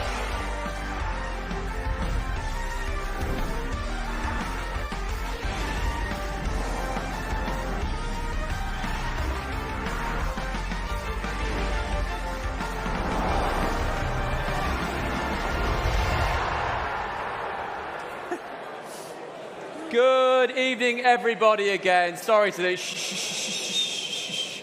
I'm so sorry. We're almost there. 40 minutes from a Peroni. We're going to fly through this. Don't worry about that. Thank you so much for your attention. Well done to everyone so far. This is the final part, building up to a wonderful crescendo of celebration. So stick with us, please. Right, we're going to kick off this section with a reminder of February's Carabao Cup final as Liverpool lifted the trophy for a record-breaking 10th time. Welcome everyone to the 2024 Carabao Cup final from Wembley Stadium. Jackson is in the middle. It's behind Jackson, it's Raheem Sterling, and it's Palmer. It's an incredible save by Kevin Kelleher in the Liverpool goal. That's a lovely ball into Jackson. Sterling's in the middle. Jackson tries to find him, and Chelsea have the lead. The flag's gone up, it won't count. In by Robertson, and off the post from Gakpo. Liverpool's free kick. Robertson's delivery. Van Dijk with the header! There is a video assistant referee check here. It's no goal. Palmer, Gusto almost in his way. Gallagher off the post, so unlucky. Corner kick to Liverpool. Tsimikas. Glancing header, it's in. Virgil van Dijk just might have won the Carabao Cup for Liverpool. Jurgen Klopp has another trophy, and this will go down in Liverpool history. Okay, well, up next, it is time to take a final look at some of the incredible work being delivered with the community project of this season. Yeah, and this award recognises a club for delivering a unique and impactful project that has made a significant difference in the last year. So, to reveal our winner of this one, please would you welcome one of this year's community judges. It is the ITV presenter and TalkSport host, Hugh Woozencroft. You good, man? You good? You want this? I will hold that. You do that. Hello, hello. Hello, good to see you. How are you? Likewise. How are you, mate? See you. Right, before we announce our community project of the season, David, please take us through the nominees. Bristol City's Ad Mentor programme supports young people involved in criminal activity and helps navigate them away from any negative influences in their life. With the help of a mentor, these young people are pushed to find a new purpose and given an opportunity to change. Port Vale's Community Cupboard and Lounge has supported an incredible 6,000 visits in the last 12 months as it aims to reduce loneliness. One participant actually said if the support Portdale Foundation offers was in tablet form, it should be prescribed to everyone. And Morecambe's Veterans Project, which works to reduce isolation of veterans of all ages, providing a safe space to socialise with like-minded people. So, Hugh, please do the honours and tell us, who is the winner of the community project of this season? The winner is Bristol City's Ad Mentor project. After increasing mentees' time away from negative influences, Bristol City's Ad Mentor project has seen unparalleled success, with police reports showing 100% non-engagement in criminal activity and antisocial behaviour with each mentee enrolled in the programme.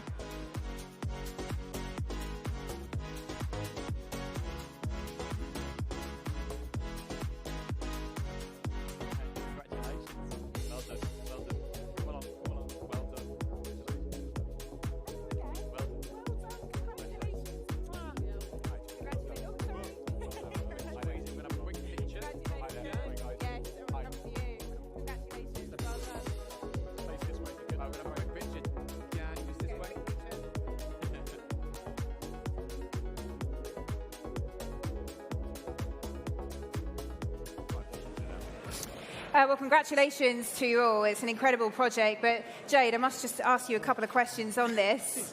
You spoke so well at the Houses of Parliament. We could not speak to you again tonight. You are a mentor right at the heart of this project. So tell us about its creation. Yeah, so we work with the 6 high-end ASB kids in the south of Bristol. We work intensively, so it could be 10 to 15 hours a week. But when we started working with these young people, it basically showed us that it was sometimes a breakdown at home instead of the young people was out committing the offences. And Sam's also runs the project with us, and he is from the south as well, where I am in the community.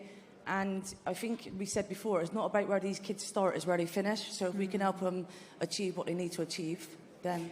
And as I mentioned, you're a mentor yourself. And how much do you think it helps the young people that you're working with that you have shared life experiences and they can really relate to you and vice versa? Yeah, definitely. Like, we grew up in a deprived area and, you know, most of our family members have been to prison. There's lots of other things that could distract you from the right path in life.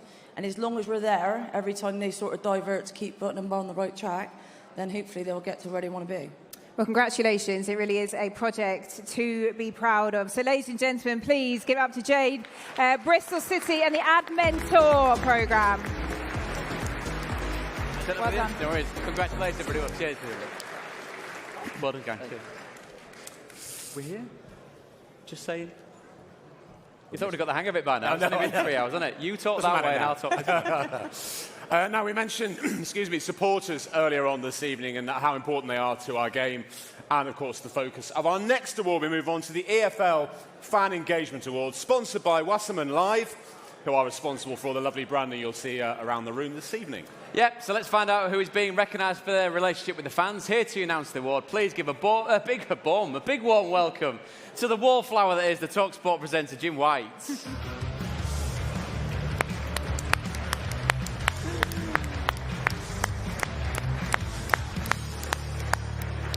Thank you very much. Thank you. Welcome, Jim. Before we find out who the winner is, David, let's get a reminder, please, of the shortlist.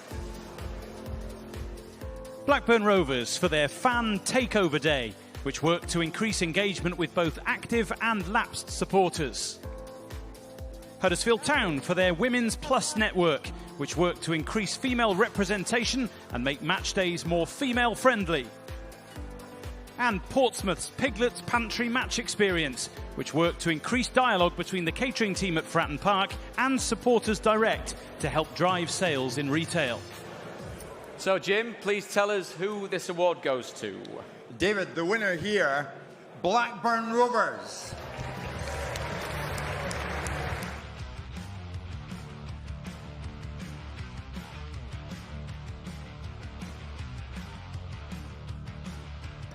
As part of their Fan Takeover Day, supporters were given exclusive access to first-team players, were invited to choose the matchday playlist and encouraged to set up stalls in the fan zone to fundraise for charitable causes.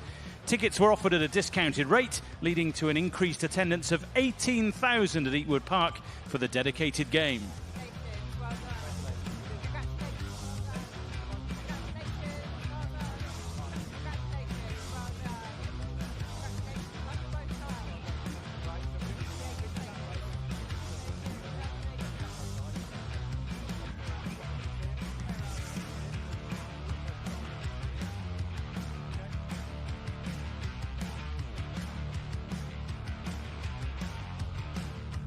Okay. Lovely stuff. I'm going to have a chat with Lindsay in the middle here. Gents, do you mind if I just step in front of you? Nice to see you. Many congratulations. Can you tell us a bit about some of the ways in which you've been engaging with the Blackburn fan base to improve that relationship with your supporters? Yeah, so the supporters had their ideas of what they wanted to see on a match day. So we thought, why not throw the doors open to them? We are the Rovers Trust. And it gave them an insight as to how match days and football clubs worked, and also gave us a great working relationship to be able to give them what they want and be able to just put the match day on for the fans as much as anything. Yeah, that's fantastic. It's great work. Thanks for everything. Continue all the good work. Blackburn Rovers, please put your hands together. Thank you very much. Nice to see you. Nice to see you, mate. You guys take your envelope. Well done. Well done. Congratulations. Right, it's now time to go green. Ooh. Wow. Ah, nice. Nice. I mean, I was overwhelmed by the enthusiasm for that. Clubs and supporters continue to be committed to doing that little bit more for the environment, and this next honour goes to a club leading the way in that area, Emma. Yes, so let's see who will walk away with the 2024 EFL Green Club Award. To announce this year's winner, please welcome Mansfield Town manager Nigel Clough.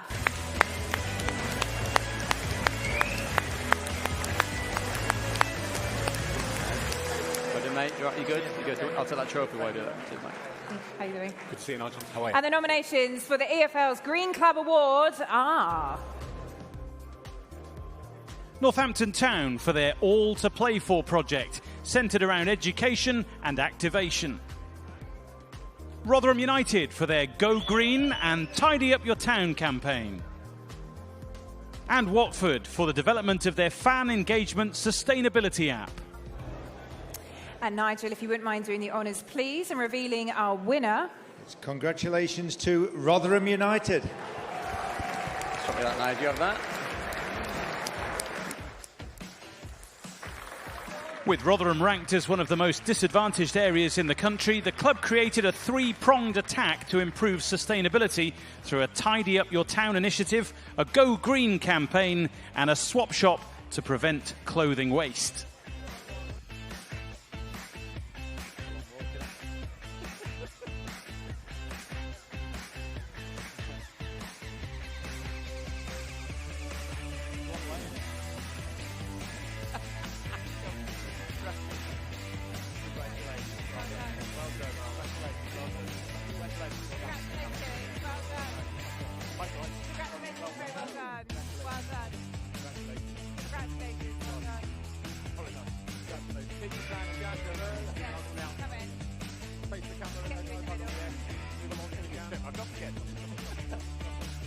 no, I'll come along.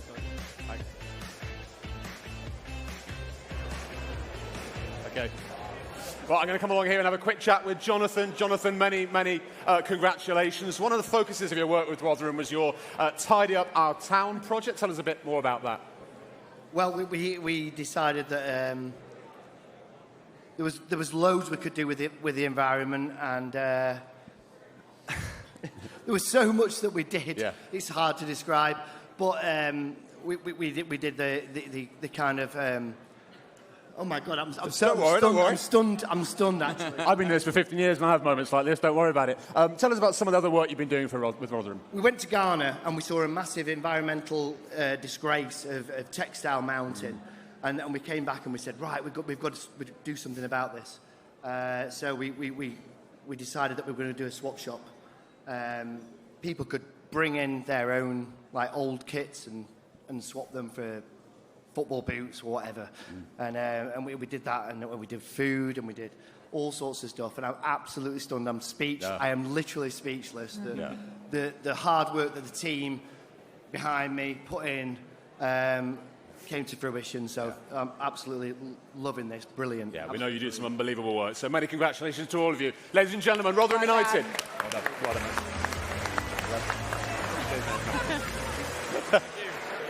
Well done. Absolutely. Well done. Right, next up, it's the EFL Club Employee Award and a chance to champion those that work behind the scenes. To present this one, welcome back to the stage, because we just can't get enough of him. It's Joby McEnough.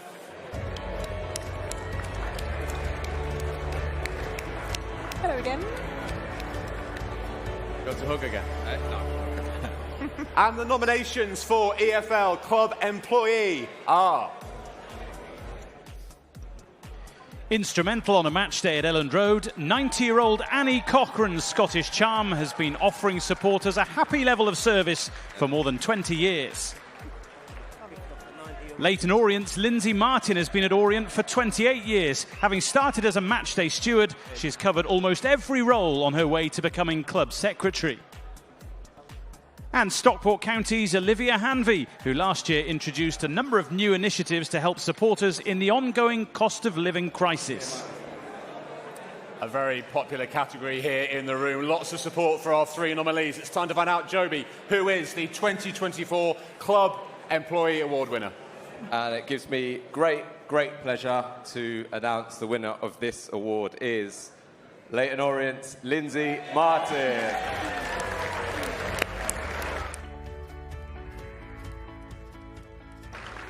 Having first started as a matchday steward, Lindsay has worked in just about every department during her time at the club.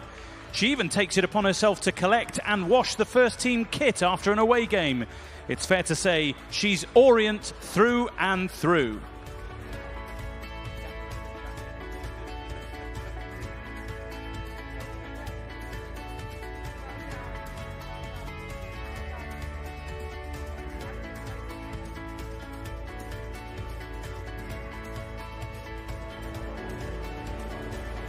And Lindsay, as we heard there, you've seen just about every angle of Leyton Orient, haven't you? So tell us, what do you love most about your work with the club?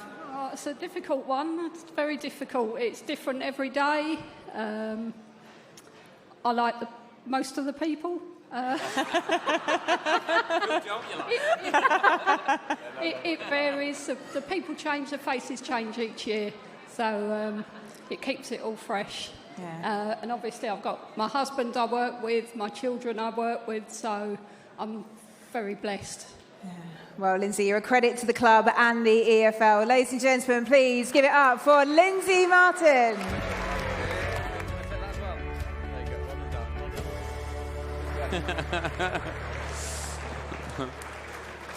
Right, switching our attention back to employees on the field as we take a look at some of the season's best strikes across the divisions.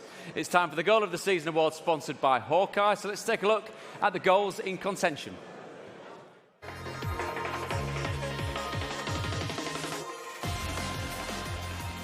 Leif Davis just held up now as he pushes it out to Wes Burns. Burns turns inside, Still Burns! Oh, it's magnificent! An outrageous goal from Wes Burns. That is an incredible goal.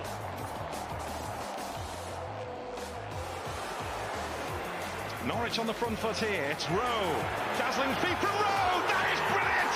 That is class. Oh, the finish is truly outstanding. Outside of the boot. Keeper no chance. He's a showman. And he's brought his show to the side of the Humber. Over comes the corner. Nichols punches away and driven a goal. What a goal it is too from Joe Rothwell. That is some finish. A steering volley into the corner.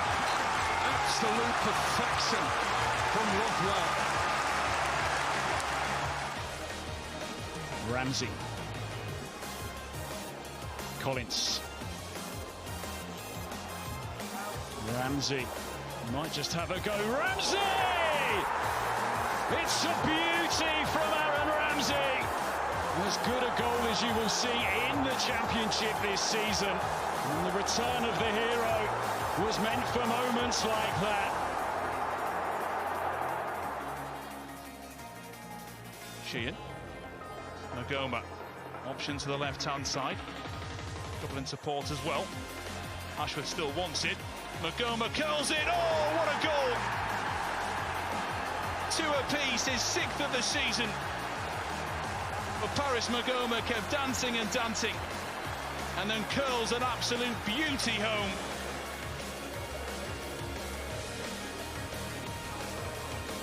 Wow. We're just saying on stage, well, there's some worldies there or what? Every single one. Don't know how they're going to pick between these lot. But it's time to find out. To present this award, please welcome a man who's often heard on your screens at home, but rarely seen. And we're going to put that right tonight, because this is what it looks like. It's Sky Sports football reporter Jonathan Oakes.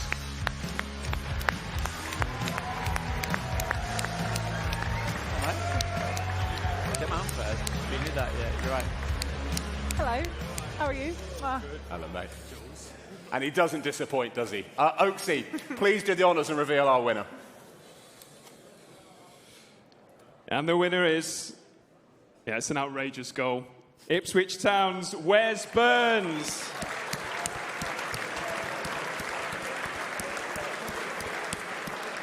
Now, unfortunately, Wes can't be with us tonight, but his boss is, Kieran McKenna. Kieran, thank you so much for collecting it on his behalf. Thank you. Hi, Gary.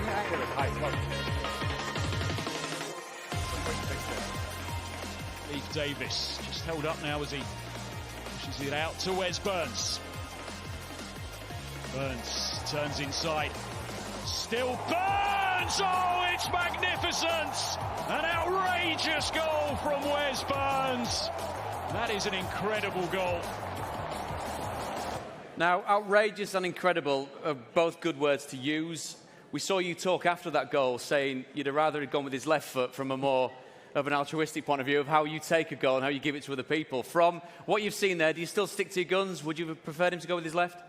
No, I think the lesson to be learned is don't listen to everything your manager tells you, because I've been trying to get him to shoot with his left foot when he comes inside for 2 years, and he still goes outside right. So, no, fair play to him. It was a great finish. Well, a wonderful goal. Hopefully a wonderful end to the season as well. We wish you all the best. Thank you.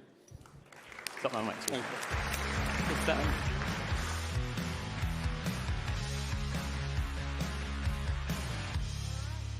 On to another award that debuted at last year's ceremony. This is the EFL's Innovation Award, which recognises a club for a particularly impressive and innovative piece of work. So to present this award, please welcome Leyton Orient captain and chair of the PFA, Omar Beckles.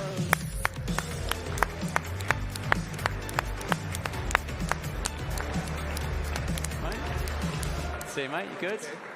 Thank you very much. Hi. Hey, and to tell us about the nominations, David, it's back to you up there. Forest Green Rovers for their P to Pitch initiative, centred around environmental sustainability. Norwich City for their You Are Not Alone campaign to raise awareness around suicide prevention. And Swansea City for their Tackling Cancer Together Third Kit campaign. Omar, over to you, please. Who's the winner? So yeah, the winner for the EFL Innovation Award is Norwich City. I'll swap you.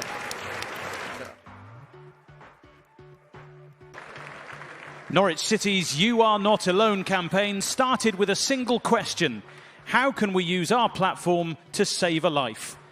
The powerful campaign video, which you can see on the screens right now, was viewed more than 146 million times in over 150 countries and led to over 7,000 inbound messages to the Samaritans.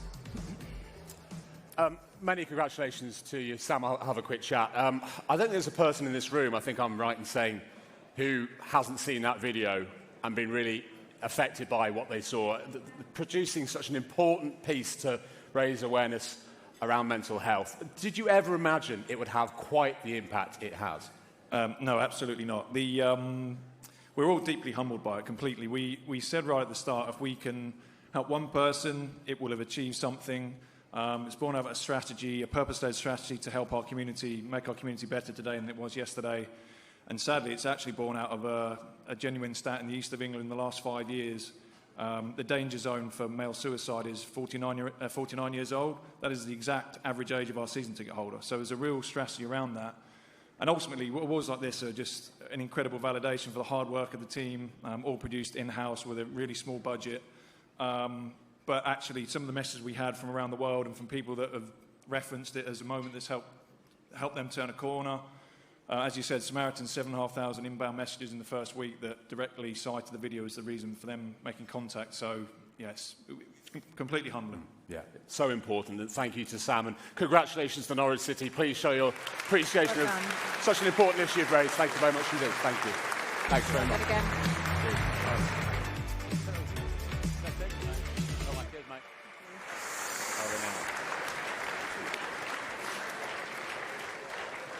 Right, now it's time to announce the winner of this year's Sir Tom Finney Award. Some of the EFL's most decorated players have walked away with this award in the past 10 years, and the very talented Jack Rowley is going to talk us through them. Witness the game's greats, the fans loved and adored. Past winners of the Sir Tom Finney Award. Here's to Steve Fletcher, please raise a toast. The cherry on the cake, tearing up the south coast. And let's hear it for Kevin Phillips. Sunderland's own was chosen with a boot that is golden. Now over to a Bolton legend, Kevin Davies, a fighter and a winner who would always deliver. And now another Kevin, this time O'Connor, B's legend, Griffin Park showstopper. Ricky Lambert always had a heart to win. Goals galore as the Saints went marching in. Over to Joe Thompson, a Rochdale stalwart, kept it going and didn't fall short. Now to James Coppinger, Doncaster Rovers, 17 years on the roster. When most players had enough and packed up, we saw the hard yards recognised in Joby McAnuff. And what better way to end the memoir than the legend, the beast, Adebayo Akinfenwa.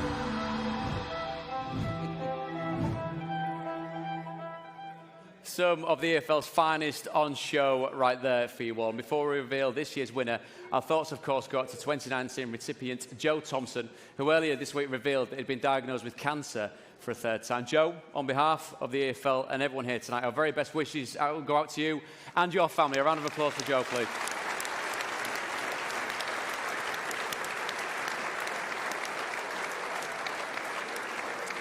Time now then to reveal this year's winner, and to present them with their award, we're delighted to welcome former Villa and Chelsea defender Paul Elliott.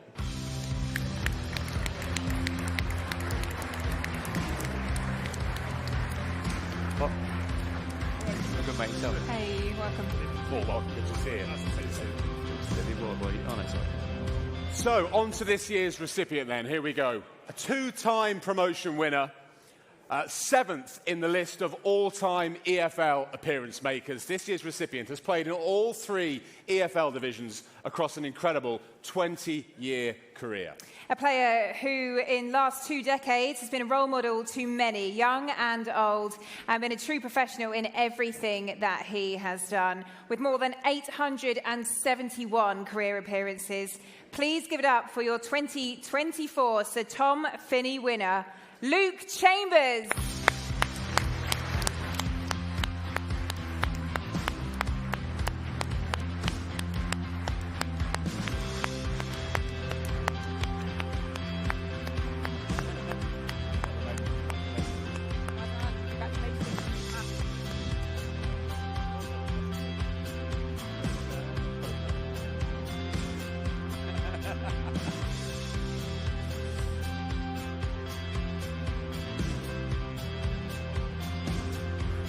Well, Luke, a big congratulations. I understand you weren't really expecting this. If you can find the words, just sum up what it means to be stood up here and have your career recognised in this way.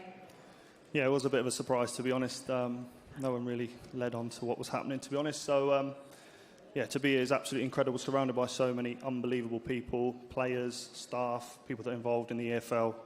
Yeah, I'm a little bit speechless, to be honest. So to be recognised for, I believe I led my career being as selfless as possible, being a captain of every club I played for, trying to lead as the best way I knew how, but obviously always putting my teammates in the club first. So to be recognised at the end of 20 years of giving absolutely everything is absolutely unbelievable.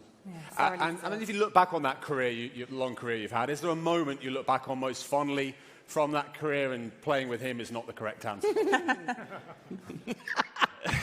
He was a lot of fun, as you can probably tell.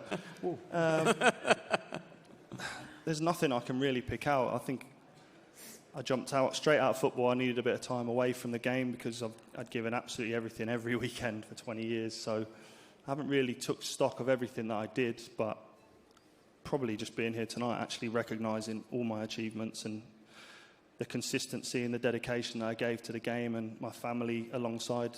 It was just absolutely incredible to be standing here today with this. Brilliant Thank to hear. you very much. He gave absolutely everything to his career. What a guy. Recipient of the 2024 Sir Tom Finney Award. It is Luke Chambers. Well done. Well done, Luke. Very Please, by the way, enjoy your night. Well done.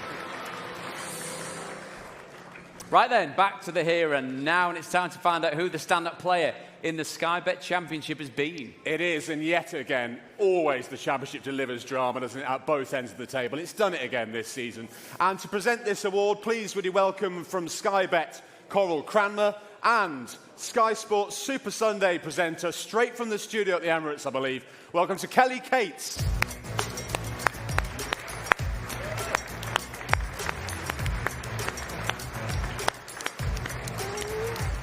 Hello, you okay? Hello. Hello, Kelly. Hello. David, our shortlist, please. The heartbeat of the Leicester City midfield, Kiernan Dewsbury Hall's contribution to the Foxes' success goes far beyond his 12 league goals. The coolest of heads with the technical ability to match, he's been a real standout star this season. Exciting, explosive and utterly electric, Leeds United's Crescenzio Somerville has been the thorn in the side of many a Championship defence this season. Still just 22 years old, the Dutchman's 17 league goals alone make him a very worthy nominee. And a record-breaking season for Blackburn Rovers' Sammy Smodics, who shows no signs of slowing down. Yesterday, he became the first Blackburn player to score 30 goals in a campaign since a certain Alan Shearer back in 1996, as the frontman continues to define the word talisman. So, Kelly, please reveal our winner of the Championship Player of the Season, sponsored by Sky Bet. Thank you, Emma. The winner is Leeds United's Crescenzio Somerville.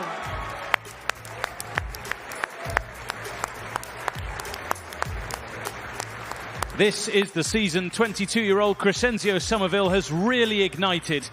Defences have struggled to stop the Leeds United number 10 all season. Described as a baller and an outstanding creative player by his manager Daniel Farke, his relentless numbers have played a key role in Leeds' push for automatic promotion.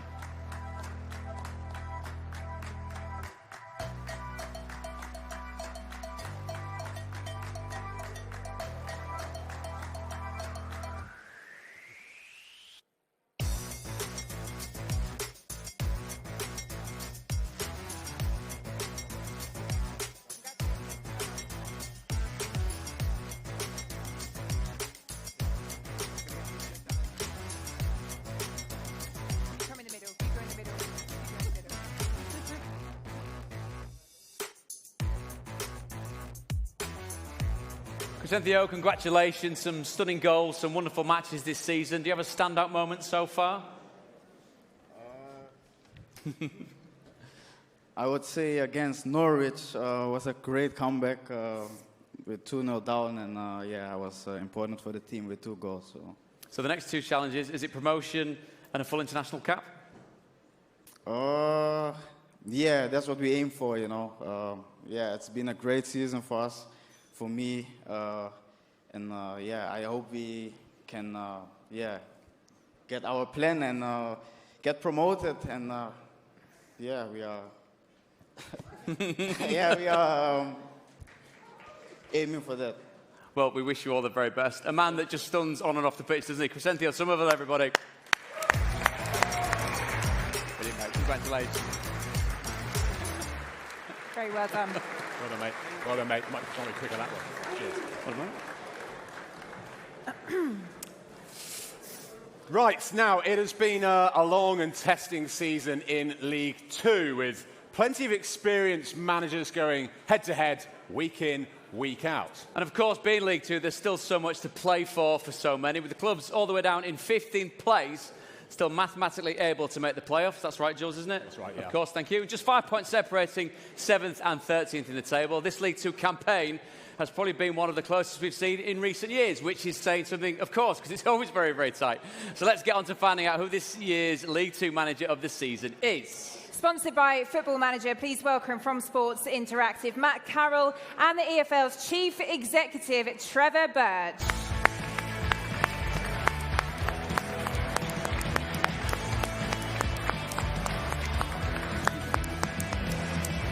Good, you okay?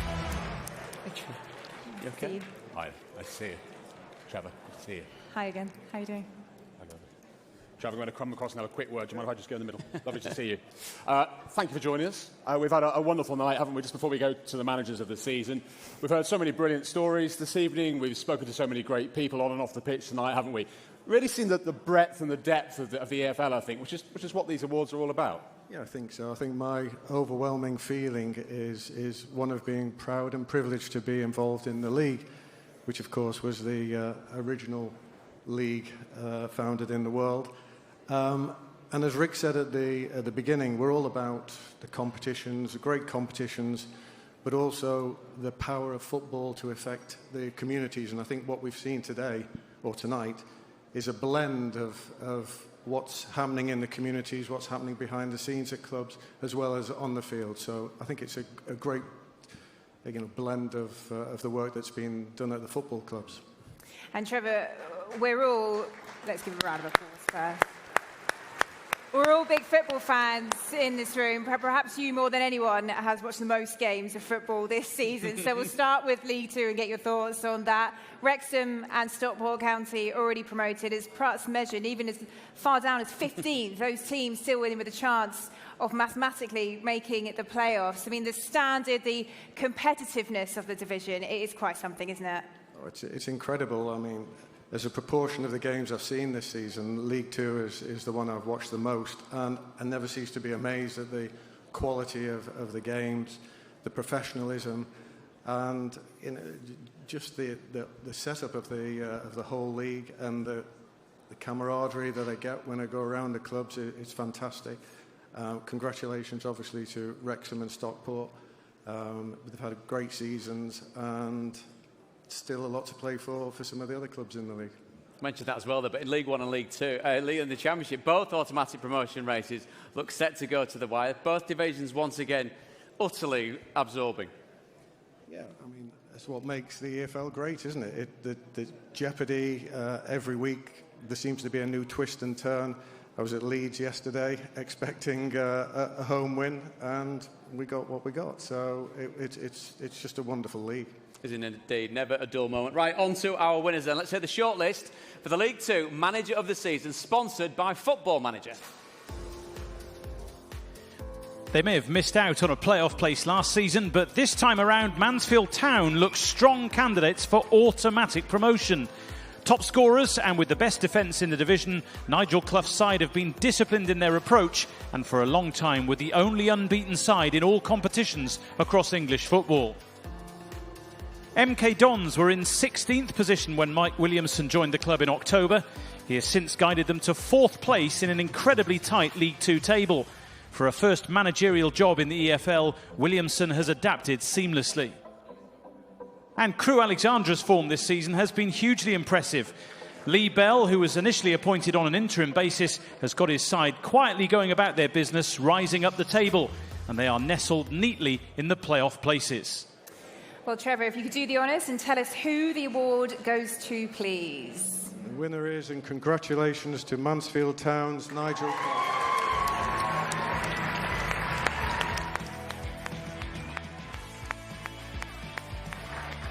With over 1,000 games in charge in a managerial career which has spanned 25 years, Clough's commitment to the football values he learnt as a youngster at Nottingham Forest in the 80s remains strong and true, and his passion in the dugout burns brighter than ever.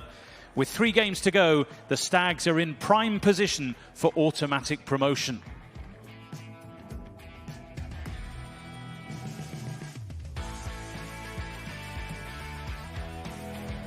Well, Nigel, congratulations. I know you want to get back and sit down as soon as possible, but you nearly didn't come tonight. Are you glad you did now?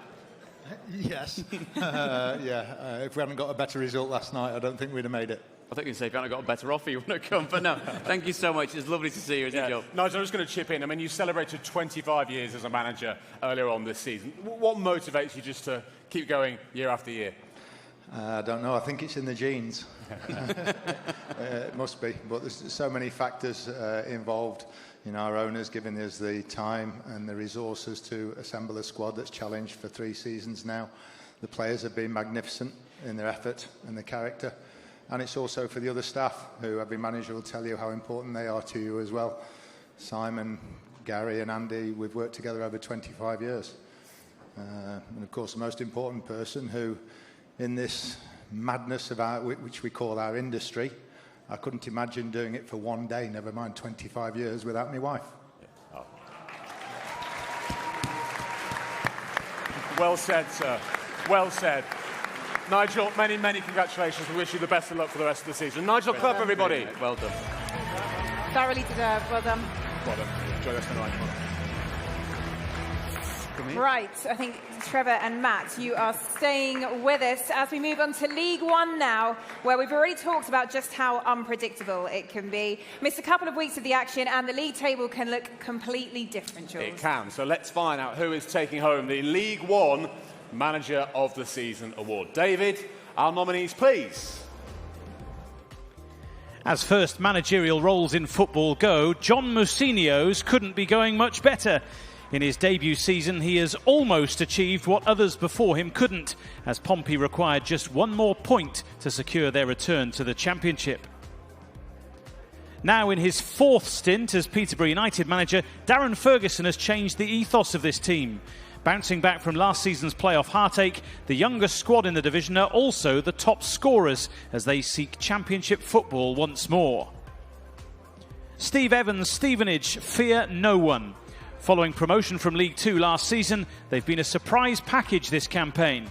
Evans arrived in SG2 with the club facing relegation from the EFL, with them now competing at the top of the 3rd tier in what is a very different proposition for the Scot. And Trevor, can you reveal our Manager of the Season for League One, please? And the winner is Portsmouth's John Mousinho.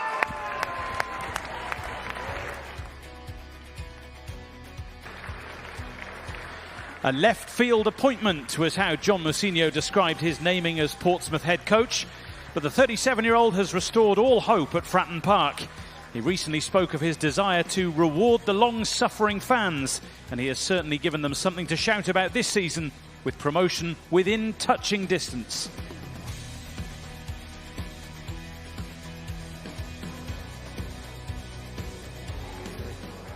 So, John, come on, let's have a chat. First full season as a manager, top of the league all season bar 1 week, and just a point needed. It's not gone too bad so far, is it? Yeah, not too bad at all. We obviously would have loved to have finished the job yesterday, but we've got a big game on Tuesday night. A point does it, and yeah, hopefully we can get the job done.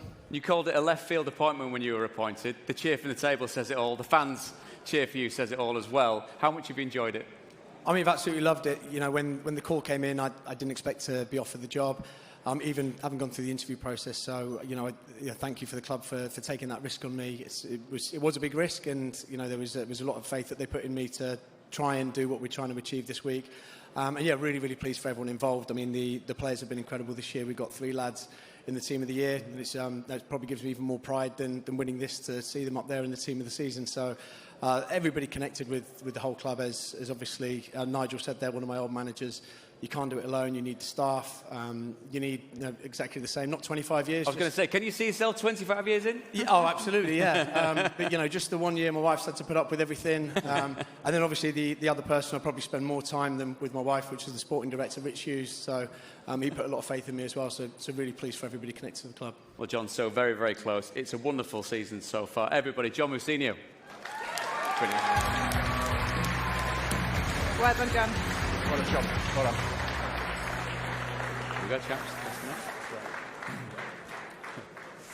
Right. OK, it's time for our final award of the night. It is the Championship Manager of the Season. Yes, what a season it has been in Sky Bet Championship. Again, Mark Robins has taken Coventry City to an FA Cup semi-final, and Ipswich Town, well, what can we say? They continue to write their own headlines under the leadership of Kieran McKenna as they edge closer to a return to the Premier League for the first time in 22 years. And we'd like to finish this section with a mention to Birmingham City boss Tony Mowbray, who recently took a leave of absence from the club due to health reasons. So it goes without saying, we wish Tony well.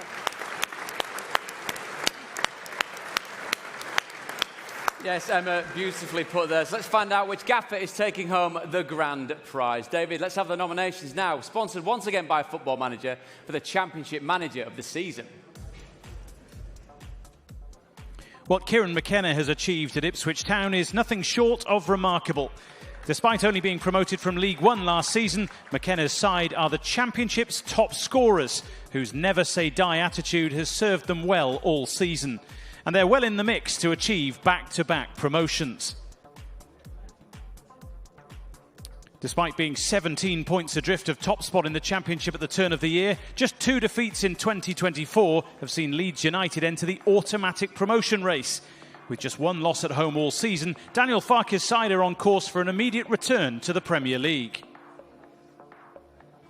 And in his first full season as Hull City manager, Liam Rosenior has instilled a togetherness, fearlessness and culture of care among his young squad, in what has been a real season of progress for the club.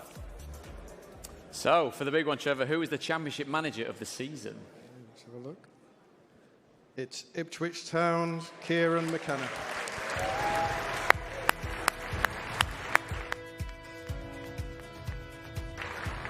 A more than deserving accolade for a manager whose side continues to defy the odds in what is no ordinary Sky Bet Championship campaign. Fans call it Kieran time at Portman Road as Ipswich Town fight until the bitter end in every game played.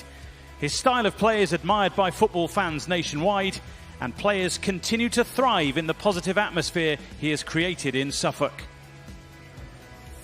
Kieran, a huge congratulations to you. We know the Championship is a tough division at times. You seem to have taken to it like a duck to water. You've made the step up from League One. Look pretty easy. How have you managed it? No, it is tough. It's certainly not been easy, and it's testament to a whole lot of people at the football club. And I can only thank all of them. This award's on behalf of everyone at the football club, from the board and Mark, the chief executive, putting the faith in me, to the work of all the staff, some of them who are here enjoying their night tonight, and of course from my coaching staff, and most of all from a great group of players as well.